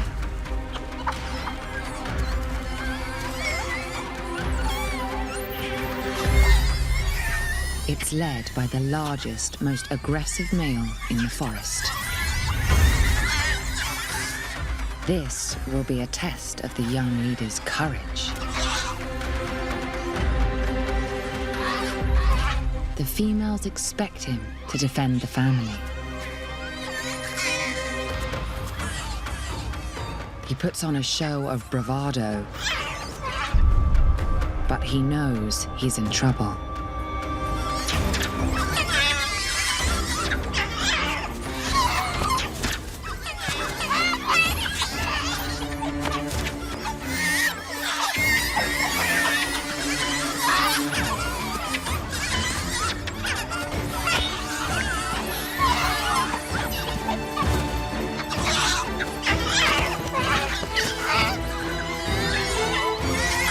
His rival's strength and experience prevails. It's a humiliating defeat. The family must abandon their feast, and the leader will be expected to find alternative arrangements for his disappointed females.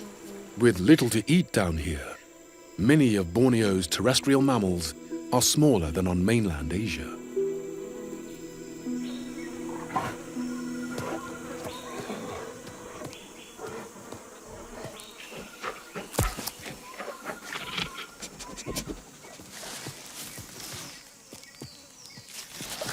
Confined to her protected forest sanctuary,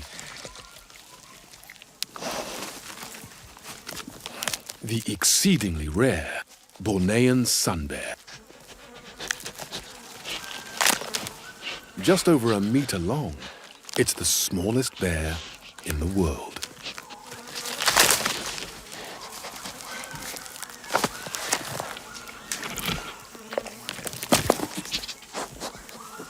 This fallen branch is a valuable treat. Filled with wood grubs and beetles, nothing is wasted. Even a foul-tasting millipede.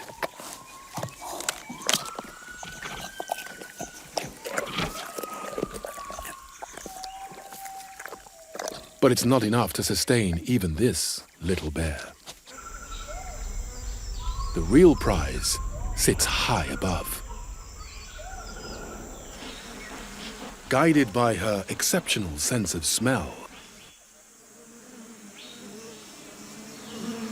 it's the sweet scent of honey.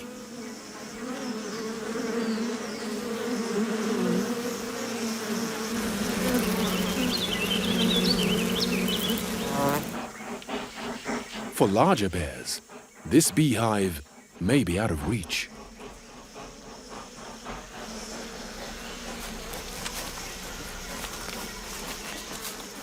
But being small helps defy gravity.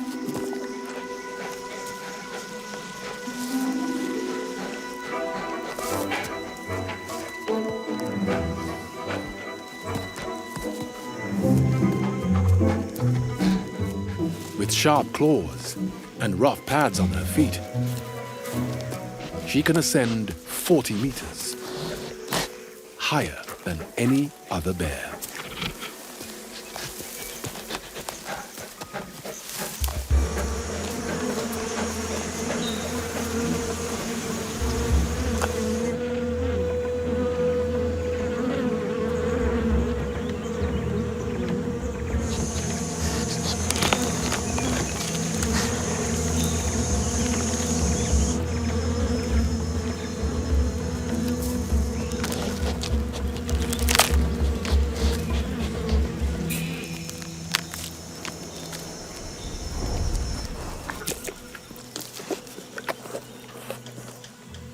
make it in Borneo's jungle treetops.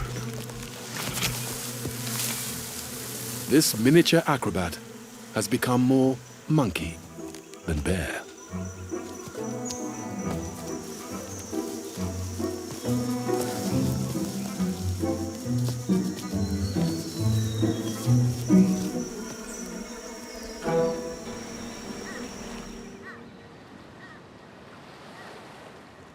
In the underwater forests off northern Japan, the residents of this sunken wreck are waiting for the summer temperatures to reach 16 degrees Celsius.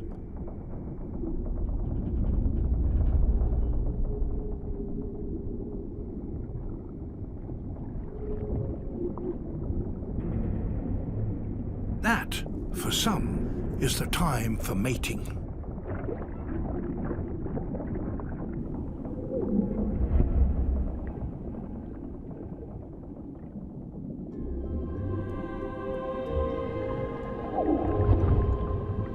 A kind of giant wrasse called a cobodai.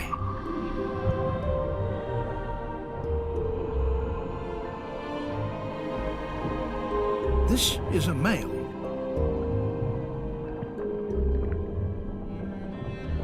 And in female terms, he is particularly handsome.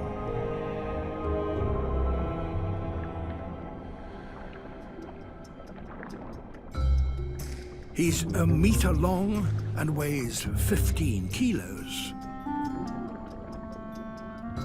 Much larger than the diminutive female. And he is ready to breed. He attempts to mate with her, and with any of the other dozen or so females that live in his territory, whenever he gets the chance.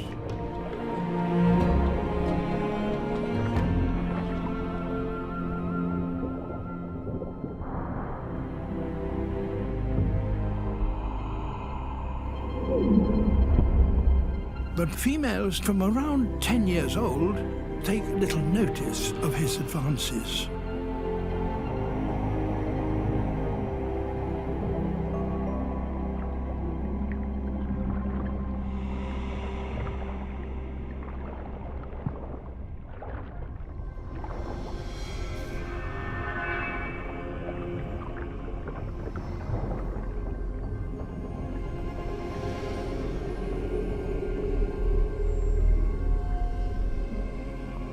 This is because when any large female reaches a critical body size, she can begin a dramatic transformation.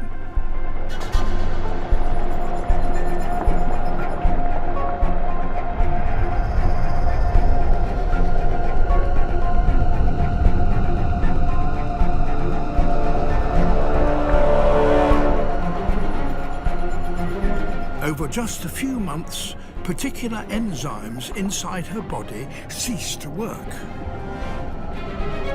And male hormones start to circulate. As time passes, her head expands and her chin gets longer. A she has changed into a he.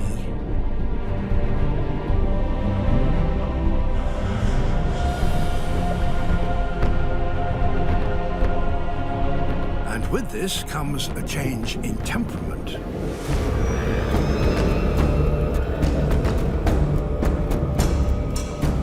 The old male who ruled all the females here is challenged to a face-off.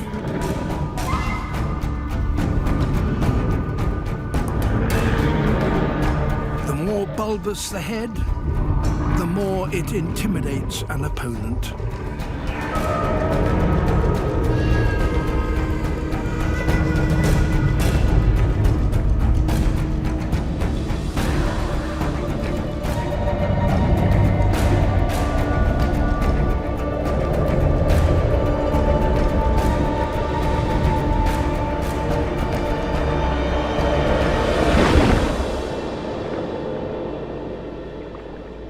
territory has a new ruler.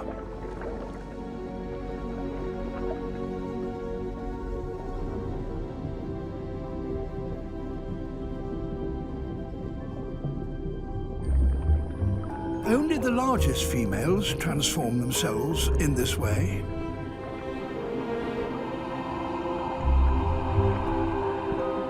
But the change enables them to have more mates, so they will have many more offspring carrying their genes.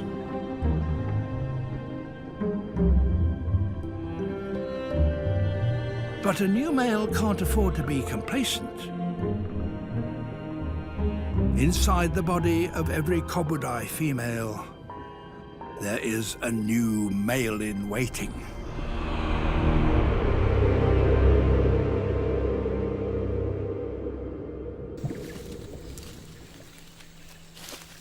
Wallace was fascinated by the possibility that humans and monkeys could be related.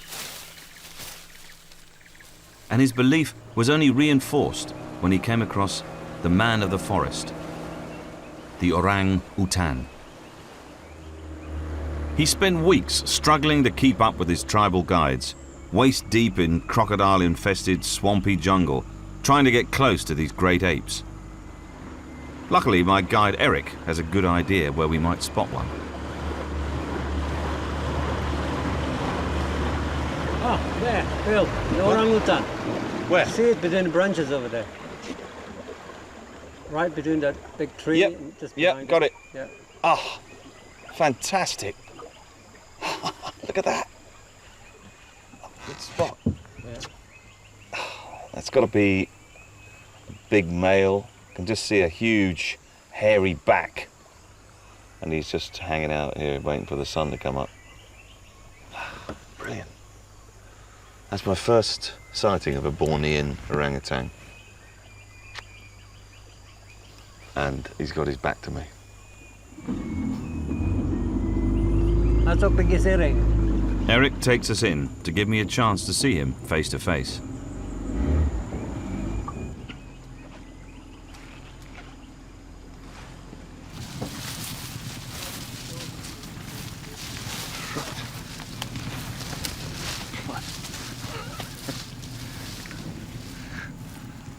So this sort of thing that I really admire about Wallace is that he came through this jungle in the 1850s with all manner of Victorian paraphernalia, collecting jars around his neck, huge, heavy trunks and butterfly nets.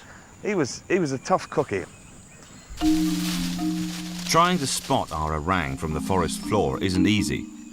You'd think something the size of a man couldn't just disappear. But it can.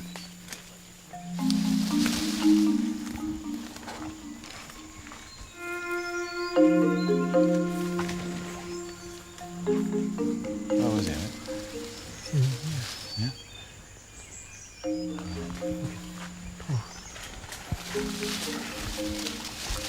This here? Yeah. See the bunch of leaves sitting on the branch here?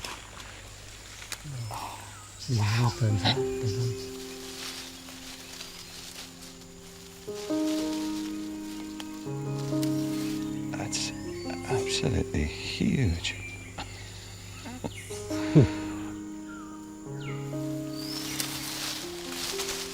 Okay, now he's on the move.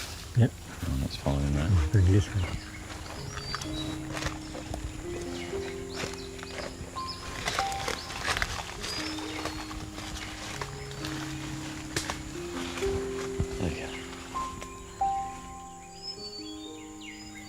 Fantastic view of it now, just up here. Yeah.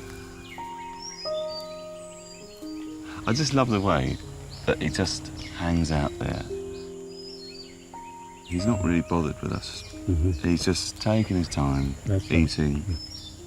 It's just amazing to see him in the wild. I mean, it's one of those things I've always wanted to do, and this is an extraordinary moment. The thought of Wallace shooting these gentle giants I find deeply uncomfortable. That was the Victorian way. But unlike many of his contemporaries, he also thought it important to observe them alive. Some of the world's most abundant and diverse bamboo forests. In the giant panda park, they are critically important, supplying 99% of the panda's diet, making it the perfect place for a mother to raise her cub.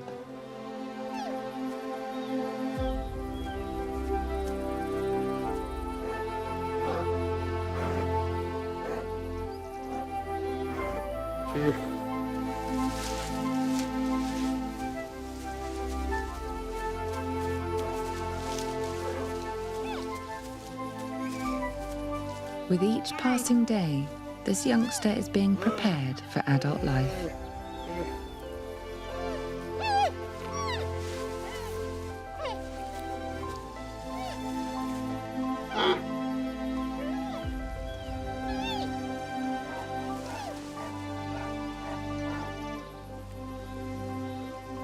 Today's lesson is how to eat bamboo.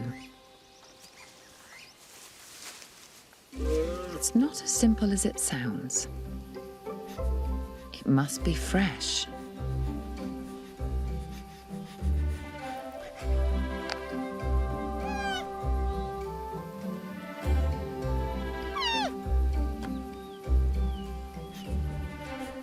The cane must be split perfectly. The most digestible part is inside. The enormous jaw muscles needed to crunch bamboo are what give pandas their characteristic round faces. The youngster practices on a stick.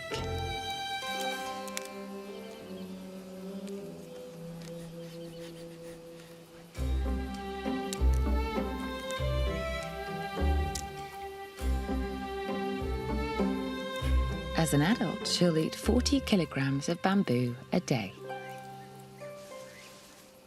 Pandas evolved with the carnivore's digestive system, which means they are born lacking the key plant processing gut bacteria they need. During weaning, a seemingly affectionate exchange between mother and baby may be a way of passing her cub crucial bamboo digesting microbes through her saliva.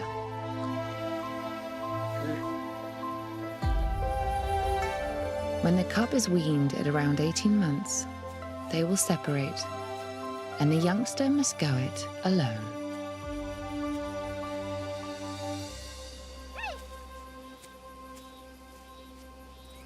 The rivers that meet here are known only by their local names, the Alaknanda and the Bhagirathi.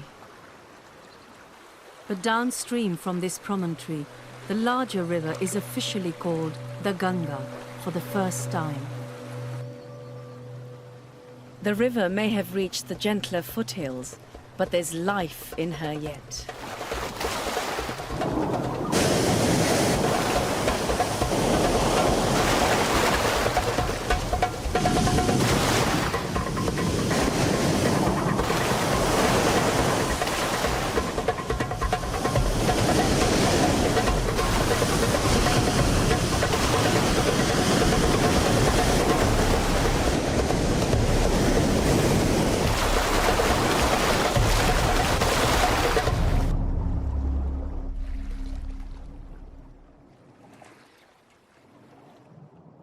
This region is known as the Shivalik Hills.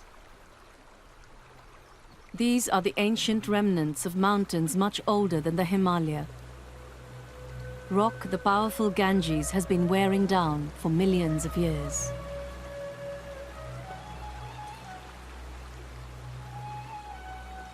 Now the river's character begins to change. The rapids become separated by increasingly longer stretches of deeper, more placid water. The first large towns begin to appear on her banks. The 120-meter-long Lakshman Jhula footbridge spans the Ganges at the town of Rishikesh.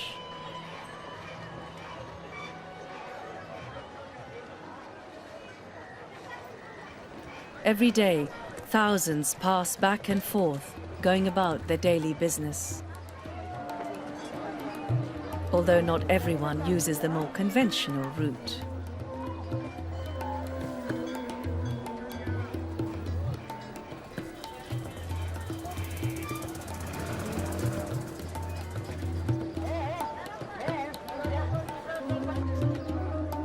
The chaos of the bridge is ripe for exploitation, and the resident macaques know just how to work it to their advantage. They miss little, and there's nothing subtle about their tactics.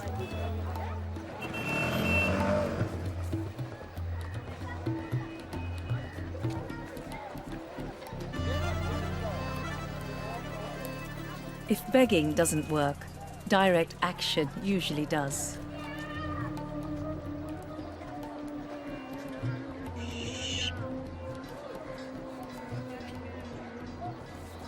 They may not have the same protection of more sacred animals, but Hinduism has a fundamental respect for all life, and so they are tolerated. Their antics just an accepted, if annoying, part of everyday life around the town.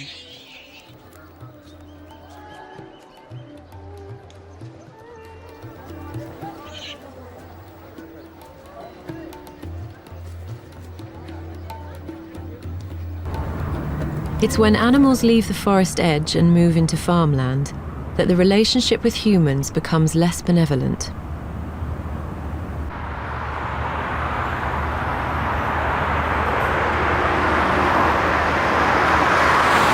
The macaques of the lower forests are as bold as their mountain cousins, and often venture out in search of new opportunities.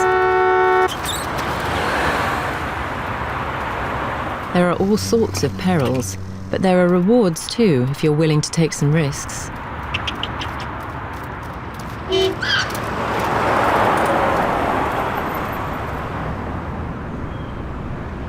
For over 100 years, people have been growing the finest fruit and vegetables on these warm, rich soils.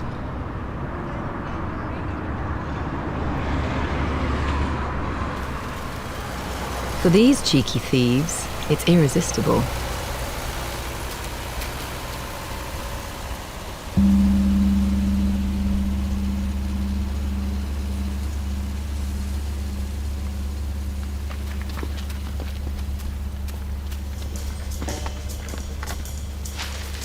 Growing perfect produce is a Japanese obsession, so the last thing people want is marauding macaques.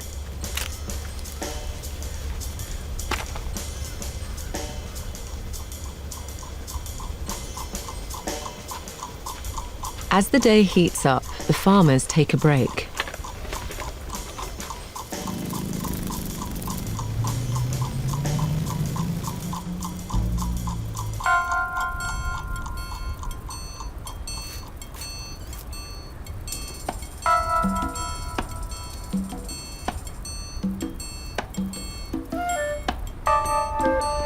The coast is clear.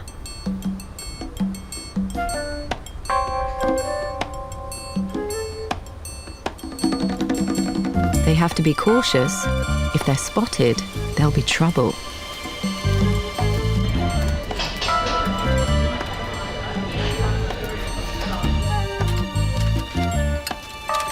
But every day they brave the electric fences. They know all the weak spots where they can stage their raids.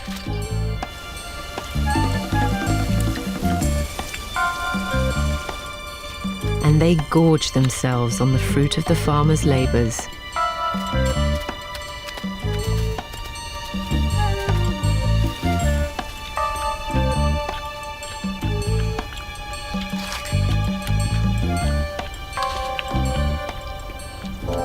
They are almost impossible to stop. But the farmers are not prepared to give in.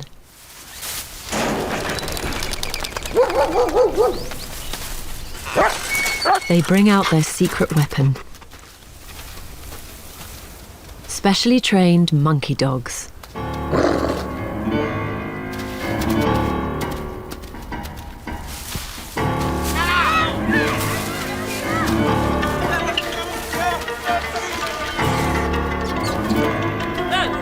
The Japanese Shiba Inu is one of the world's oldest breeds, and people have trained them to protect their crops against monkeys. There's even a Japanese saying that when people are fighting, they're like a dog and a monkey.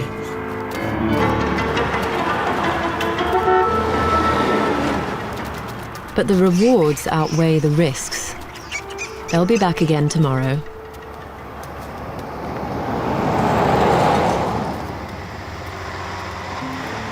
Initially, this was just a stopover as he ventured east. But the creatures on Sulawesi were so curious and unique, he returned a further 3 times. This amazing island is where I pick up his story.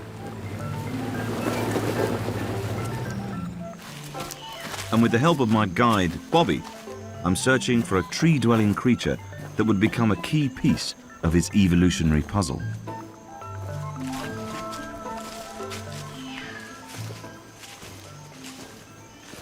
So, Bobby, how do you find a bear couscous? Oh, I can smell. You can smell them? Yes, yes, I can smell it. The pea was very stinky. The pea? Yes, very stinky. Right. So it's a very strong, pungent smell, yeah? Very strong, yes. All right, okay. So we can sniff one out.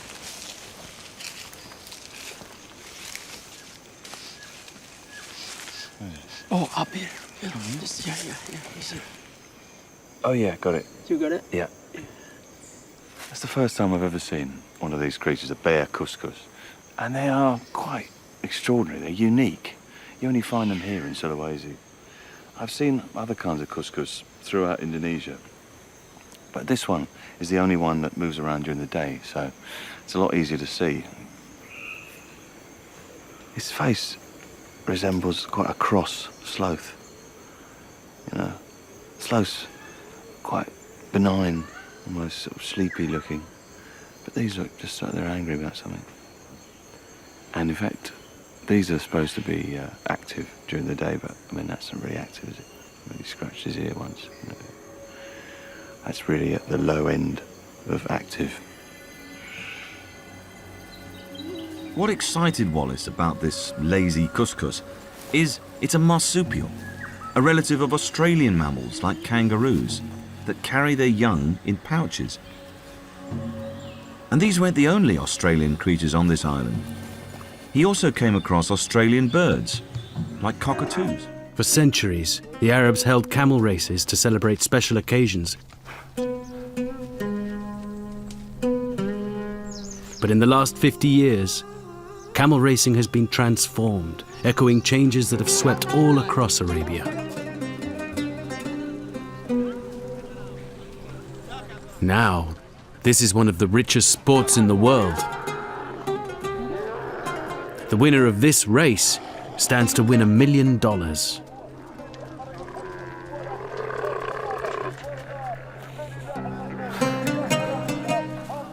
The prize money at stake means that 21st century camel racing has moved far beyond anything these camel handlers' grandparents could have imagined.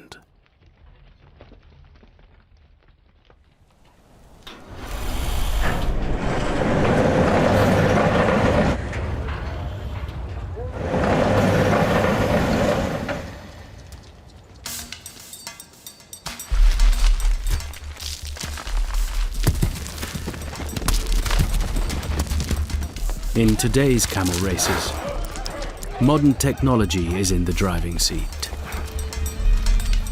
Literally.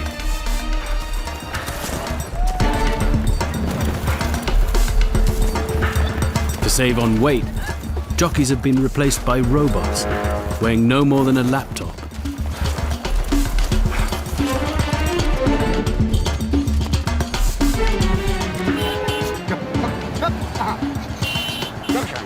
The camel trainers drive alongside.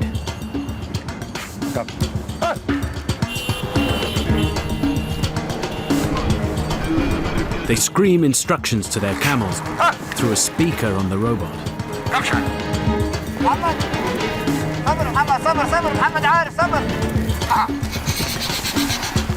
The frenzy is added to by the fevered excitement of the race commentator, broadcasting live to the nation. وصلتنا أيضا هنا السفيرة محمد محمد بس أسرع تركض في آخر في أول الشوط وآخر كويكي. When an extra burst of speed is needed, each robot carries a whip, which the trainer operates by remote control.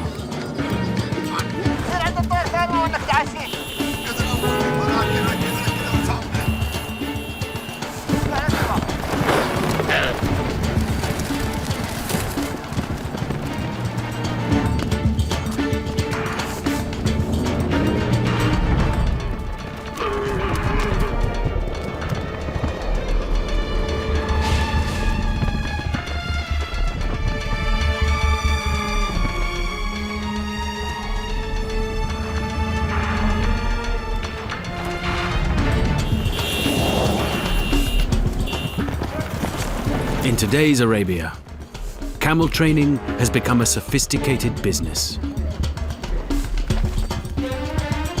Scientific breeding and state-of-the-art training have turned these camels into elite racing machines. The average speed of a racehorse in Europe hasn't changed in half a century, while the average speed of a racing camel has increased by 30%. But he isn't the only forest resident contemplating a new home. This weaver ant is carrying its larva on an important journey. Weaver ants are tree dwellers, so they don't dig nests below ground like other ant species. Building a new home up here requires one of the most extraordinary examples of social cooperation in the animal kingdom.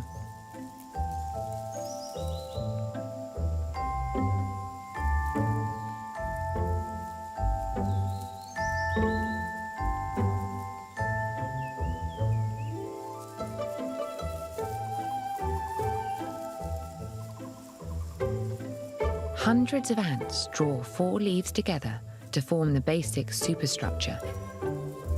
Then multiple chains of up to 12 workers bridge the gaps between the leaves. Powerful mandibles and strong tarsal claws haul the leaves together. But they need a permanent solution to secure the walls, which is where the larva comes in.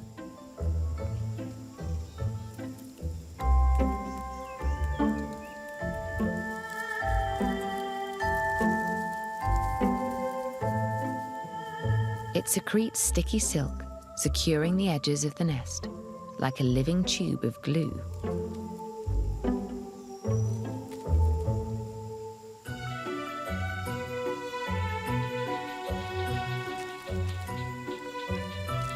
Numerous larvae are used to build a football-sized nest, which will house the colony's queen. They must slowly guide her to her new home.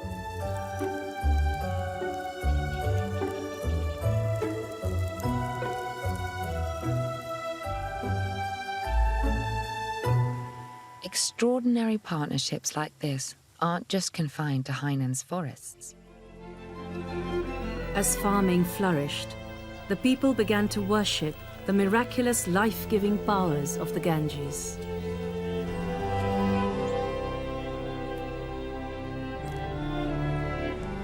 The seeds of a new religion were sown.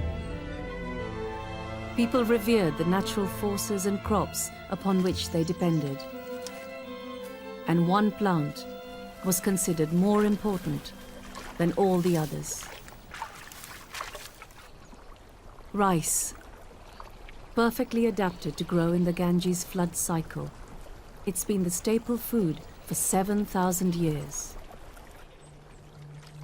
Today, paddy fields dominate the landscape, and so much rice is grown here that the area has become known as the Rice Bowl of India.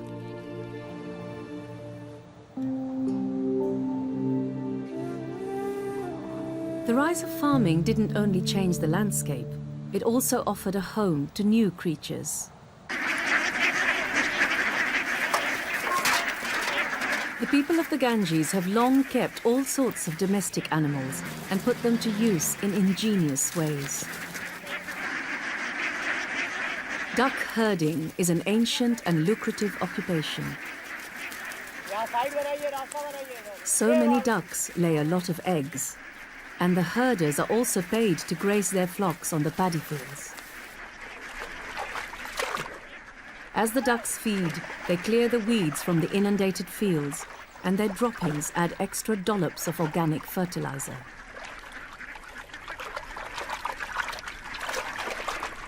Yet it isn't just domestic animals that are welcome on the cultivated land. The wetlands around the paddy fields make an ideal home for all sorts of wild birds. And one visitor to these fields is honored as a bearer of good fortune.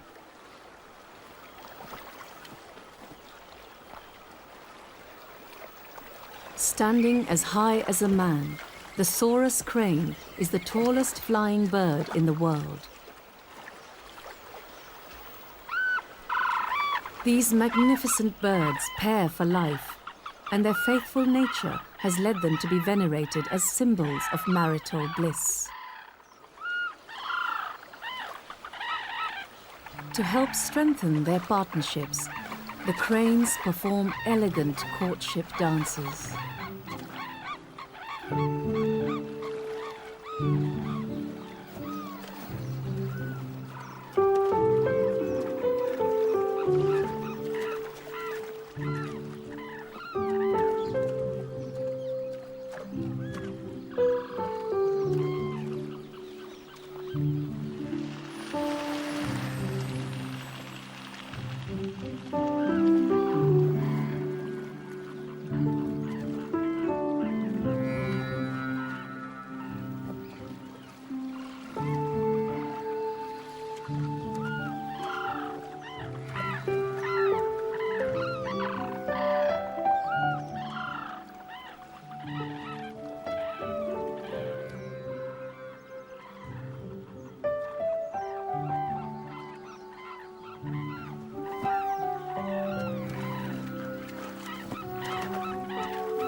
Although some animals thrived in the changing landscape, many were not so well adapted to survive the rise of agriculture, and not all made such amenable neighbors.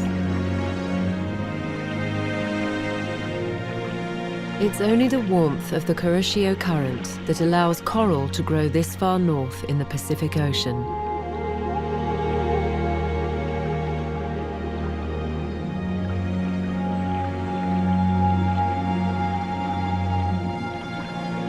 The current also brings nutrients from the deep.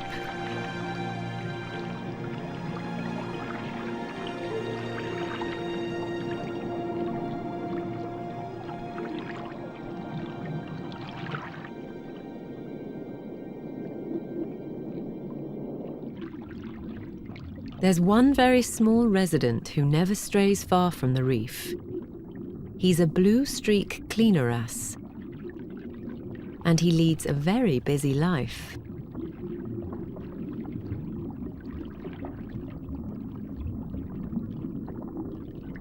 He eats parasites and dead skin from other fish, but he has to wait for them to come his way. And right now, no one is stopping long enough to give him as much as a nibble.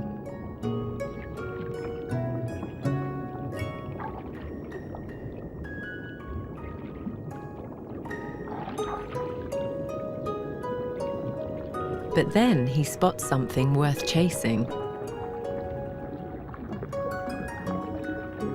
A batfish.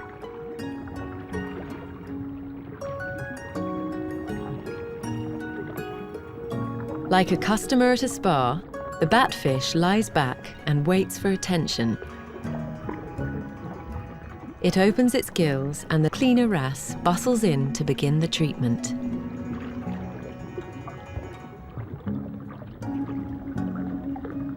The batfish even changes colour.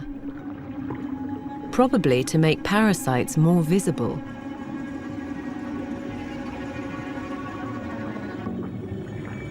Someone else has arrived at the reef.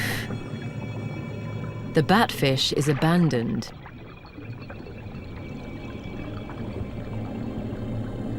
There's a visitor from the open ocean that's worth dropping everything for.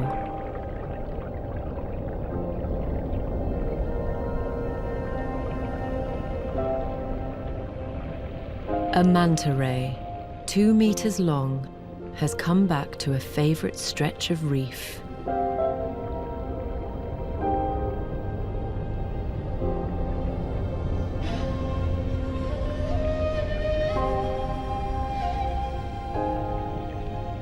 He signals to the manta by flicking his tail. And the giant responds by unfurling itself for cleaning.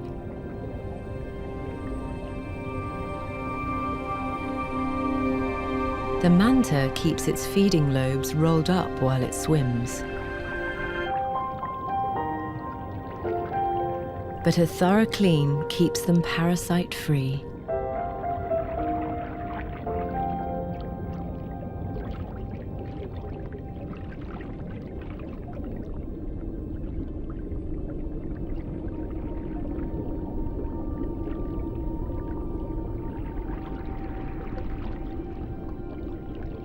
This enormous fish would never visit Japan if it wasn't for the warmth that bathes the island chain and the helpful services of this resourceful little wrasse.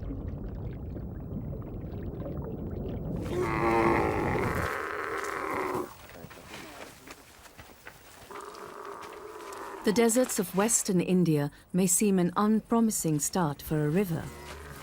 Yet this is where the Chambal is born.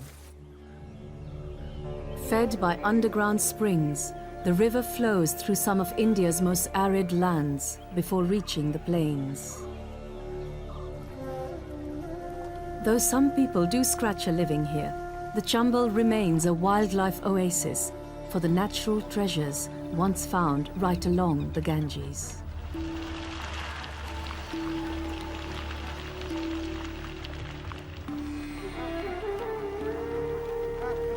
Some migrant birds, such as bar-headed geese and Brahmini ducks, fly all the way across the Himalaya to overwinter here in the desert sun.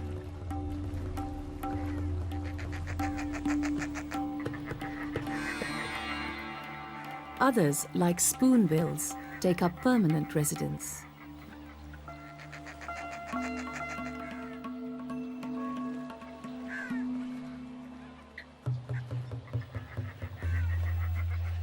Indian skimmers are also seen here all year round, fishing the well-stocked river.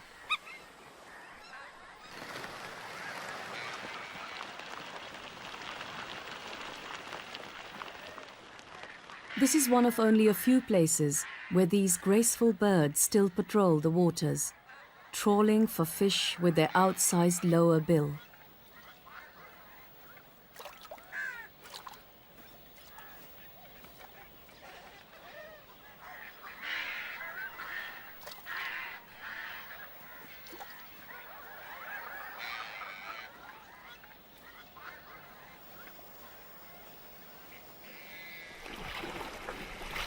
Human influence on the Chambal is steadily increasing, but today the river still harks back to a time when just a few early settlers shared the Ganges with their natural neighbors. Termites, an important source of protein.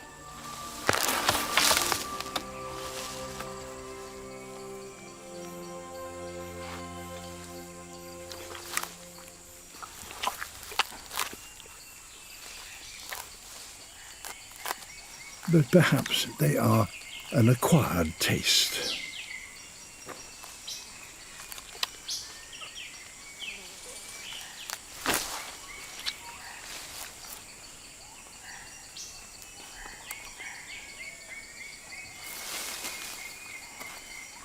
He's off to search for something he might prefer.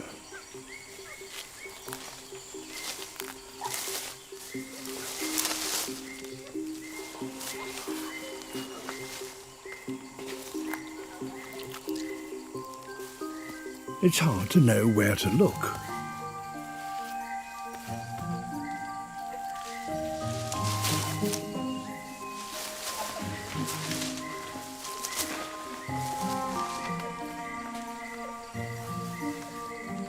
Or where it's safe to clamber.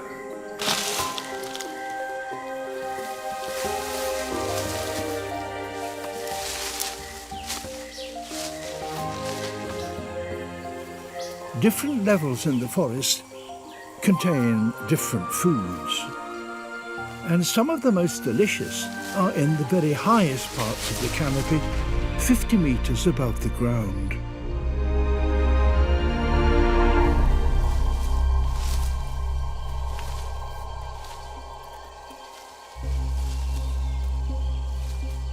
He's a couple of years old, and he's already getting adventurous.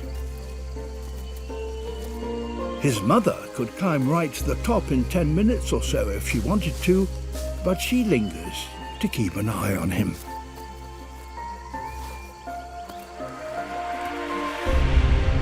A fall from this height could be fatal.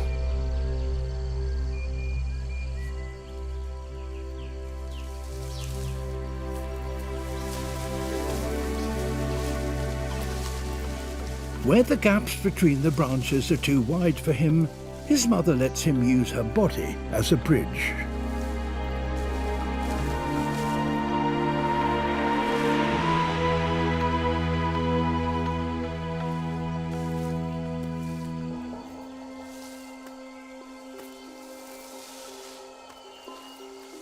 Only 10 meters to go before the top.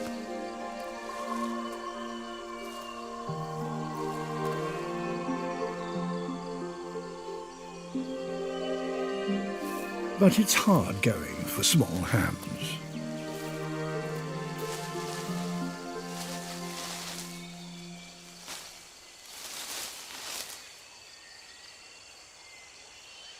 He's had enough.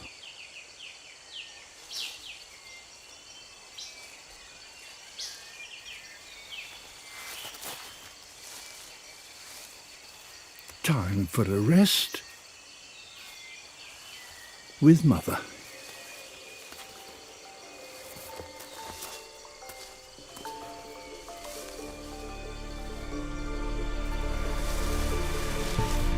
And this is his reward. Ripe mangoes, sweet and juicy.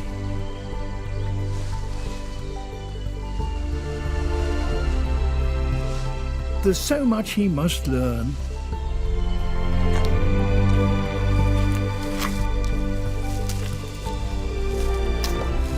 He will depend entirely on his mother until he's 7.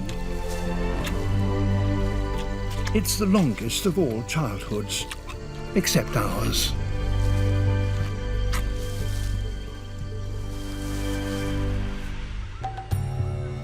The Sundarbans stretches along the coastline of Bangladesh and India. It's by far the largest mangrove forest on Earth, 6 times the size of Greater London. Mangroves, with their bizarre aerial roots, are the only trees that can cope with the salty, waterlogged conditions. There are over 30 species of mangrove in the Sundarbans, and the biggest rely on one tiny animal to survive. Giant Asian honeybees feed on the nectar of the mangrove flowers and, in the process, pollinate them. These are the biggest honeybees in the world, and also the most aggressive. They will defend their enormous hive to the death against any threat. But the precious honey in those hives is exactly what the boatmen are after.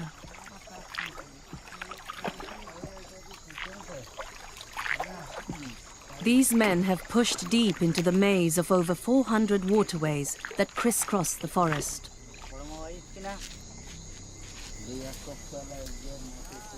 They spread out to search, calling to keep in touch.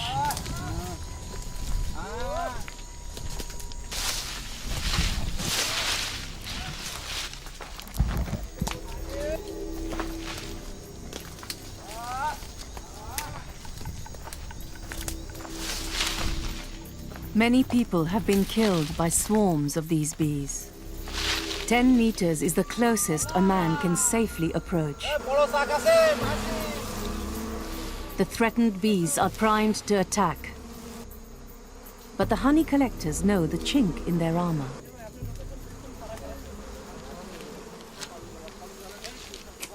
When the bees smell smoke, they instinctively behave as if the forest is on fire. As far as they're concerned, the hive is doomed to burn, and there's no point in trying to protect it. With the bees no longer aggressive, the men can go about their work.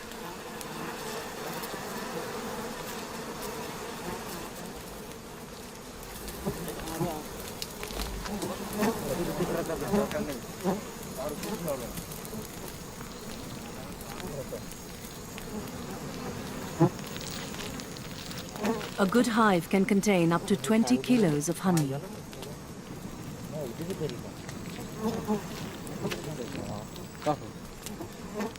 This is liquid gold for these men, but even though they are poor, they choose not to take the whole hive. Wise collectors know that if there is to be honey here in years to come, they should leave a section of the hive behind, so the bees don't have to rebuild from scratch. The honey will fetch a high price, but many men pay an even higher price for collecting it. It's not swarms of bees that make this one of the most dangerous jobs in the world. The trails are crisscrossed with the tracks of the forest's most infamous residents.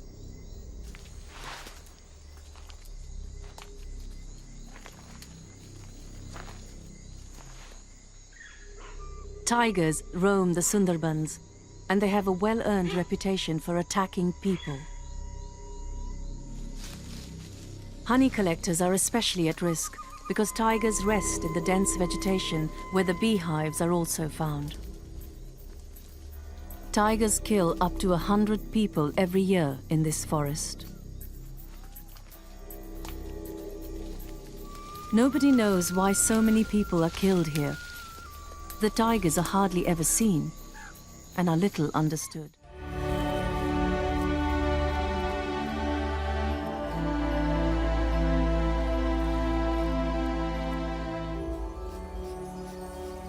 This insect-eating prehistoric mammal has walked planet Earth for 80 million years.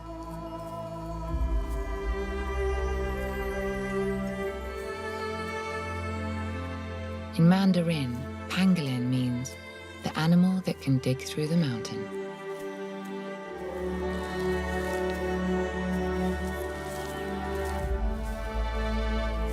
Its powerful claws have evolved to tear open termite mounds. A single pangolin can consume 70 million insects a year, helping to keep the ecosystem in balance and earning it the title Guardian of the Forest. Shy nocturnal creatures, they spend most of the day in underground burrows.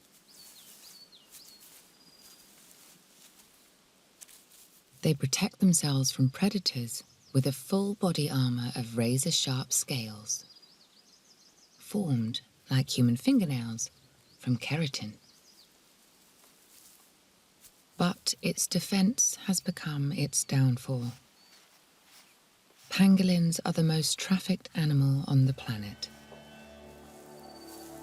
They are poached for their scales, which are used in traditional remedies, and for their meat. Since 2000, more than 1 million have been poached from the wild across the world, driving them to the very edge of extinction.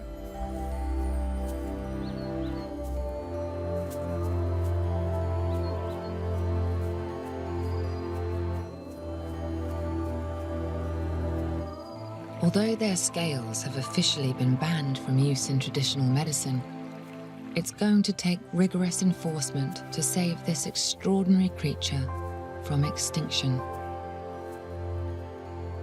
The fact that one of its last natural refuges is here in the Uyi National Park, the center of a global tea industry, is perhaps the greatest symbol of how, when man works thoughtfully with nature, both can thrive.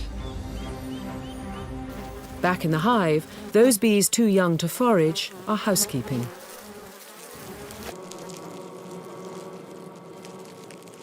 Like the hornet queen, the queen bee has the immeasurable task of laying enough eggs to ensure the health and future of the colony.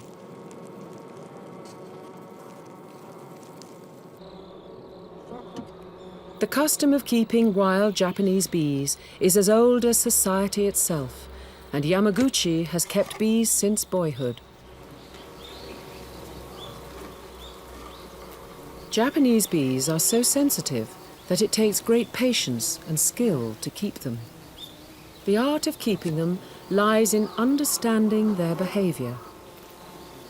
They make honey stores for the winter, but they also produce enough for Yamaguchi to harvest. Japanese bees may produce less honey than European bees, but the taste is very special.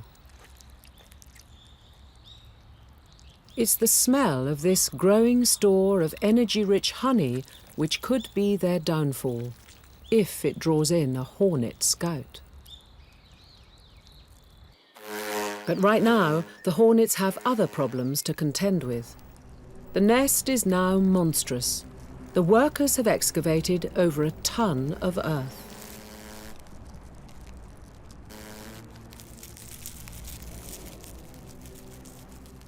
There are so many bodies living at close quarters that the queen and her dynasty are in danger of overheating. So workers create air conditioning, keeping a steady flow of fresh air circulating. Being unable to cope with high temperatures is a giant hornet's Achilles heel.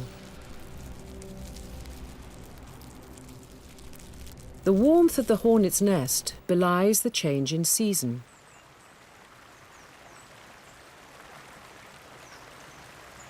Seasons change fast up here in the mountains, and when autumn arrives, there are far fewer insects around.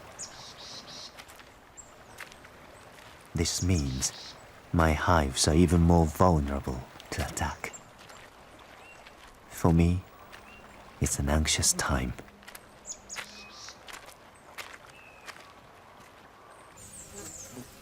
In the search for autumnal food, a scout hornet discovers Yamaguchi's wild bees.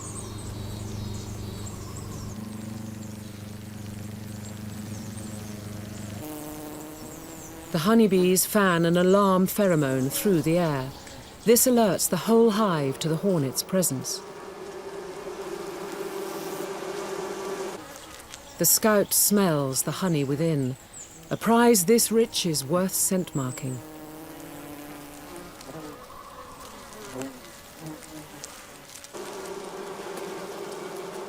But unlike the European bees, these Japanese bees do not attack. Instead, they lure the scout inside.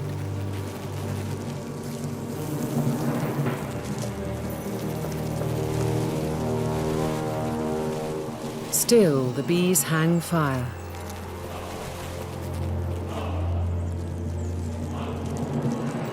Then one is caught.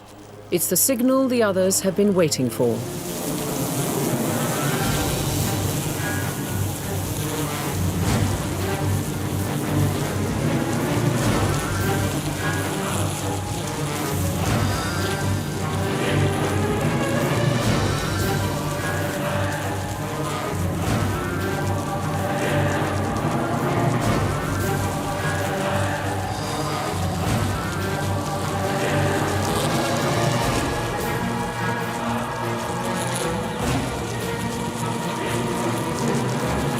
Surrounded by vibrating bodies, the hornet at the core of the bee ball begins to overheat. The bees have the advantage, a heat tolerance 2 degrees above that of their enemy. At 46 degrees Celsius, the aggressor is roasted alive.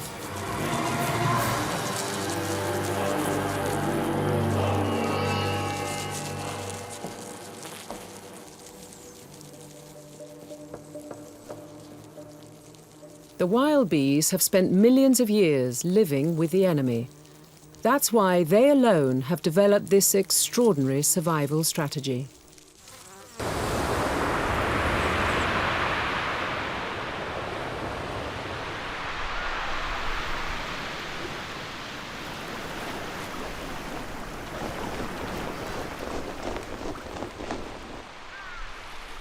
She needs to put food in the mouths of her 2 young cubs.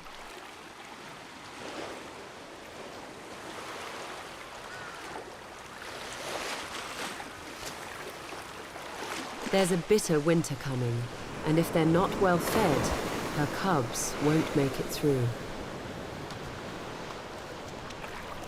This is a hard place to be a mum. The family is not alone. This peninsula is home to 200 brown bears.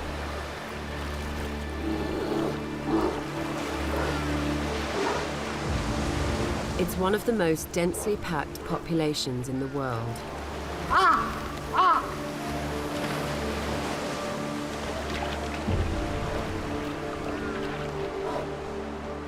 The salmon bonanza has attracted others here too.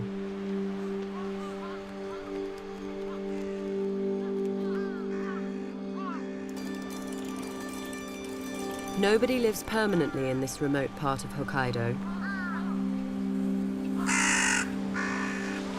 But one hardy group have special permission to stay here for some of the year.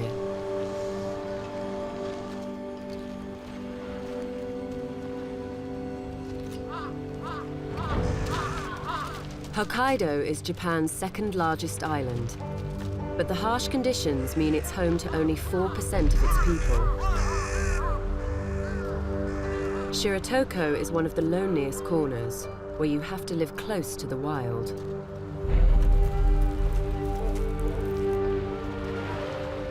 Brown bears can weigh 300 kilos and are not to be messed with. When bears and humans cross paths, things can get dangerous.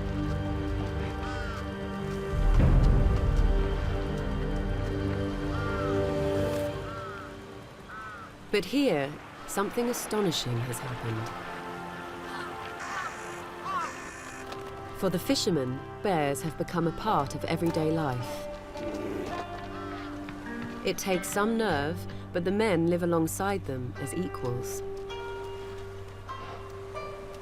Tough characters, side by side, both dependent on the salmon run.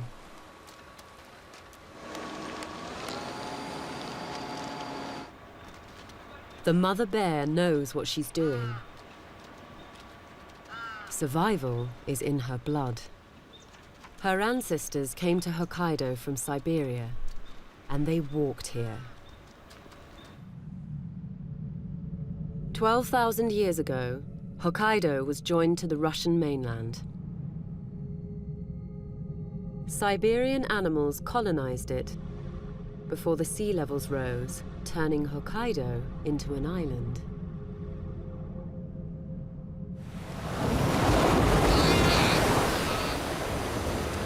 It's why the wildlife here is so different from the rest of Japan and so well equipped to face the coming winter.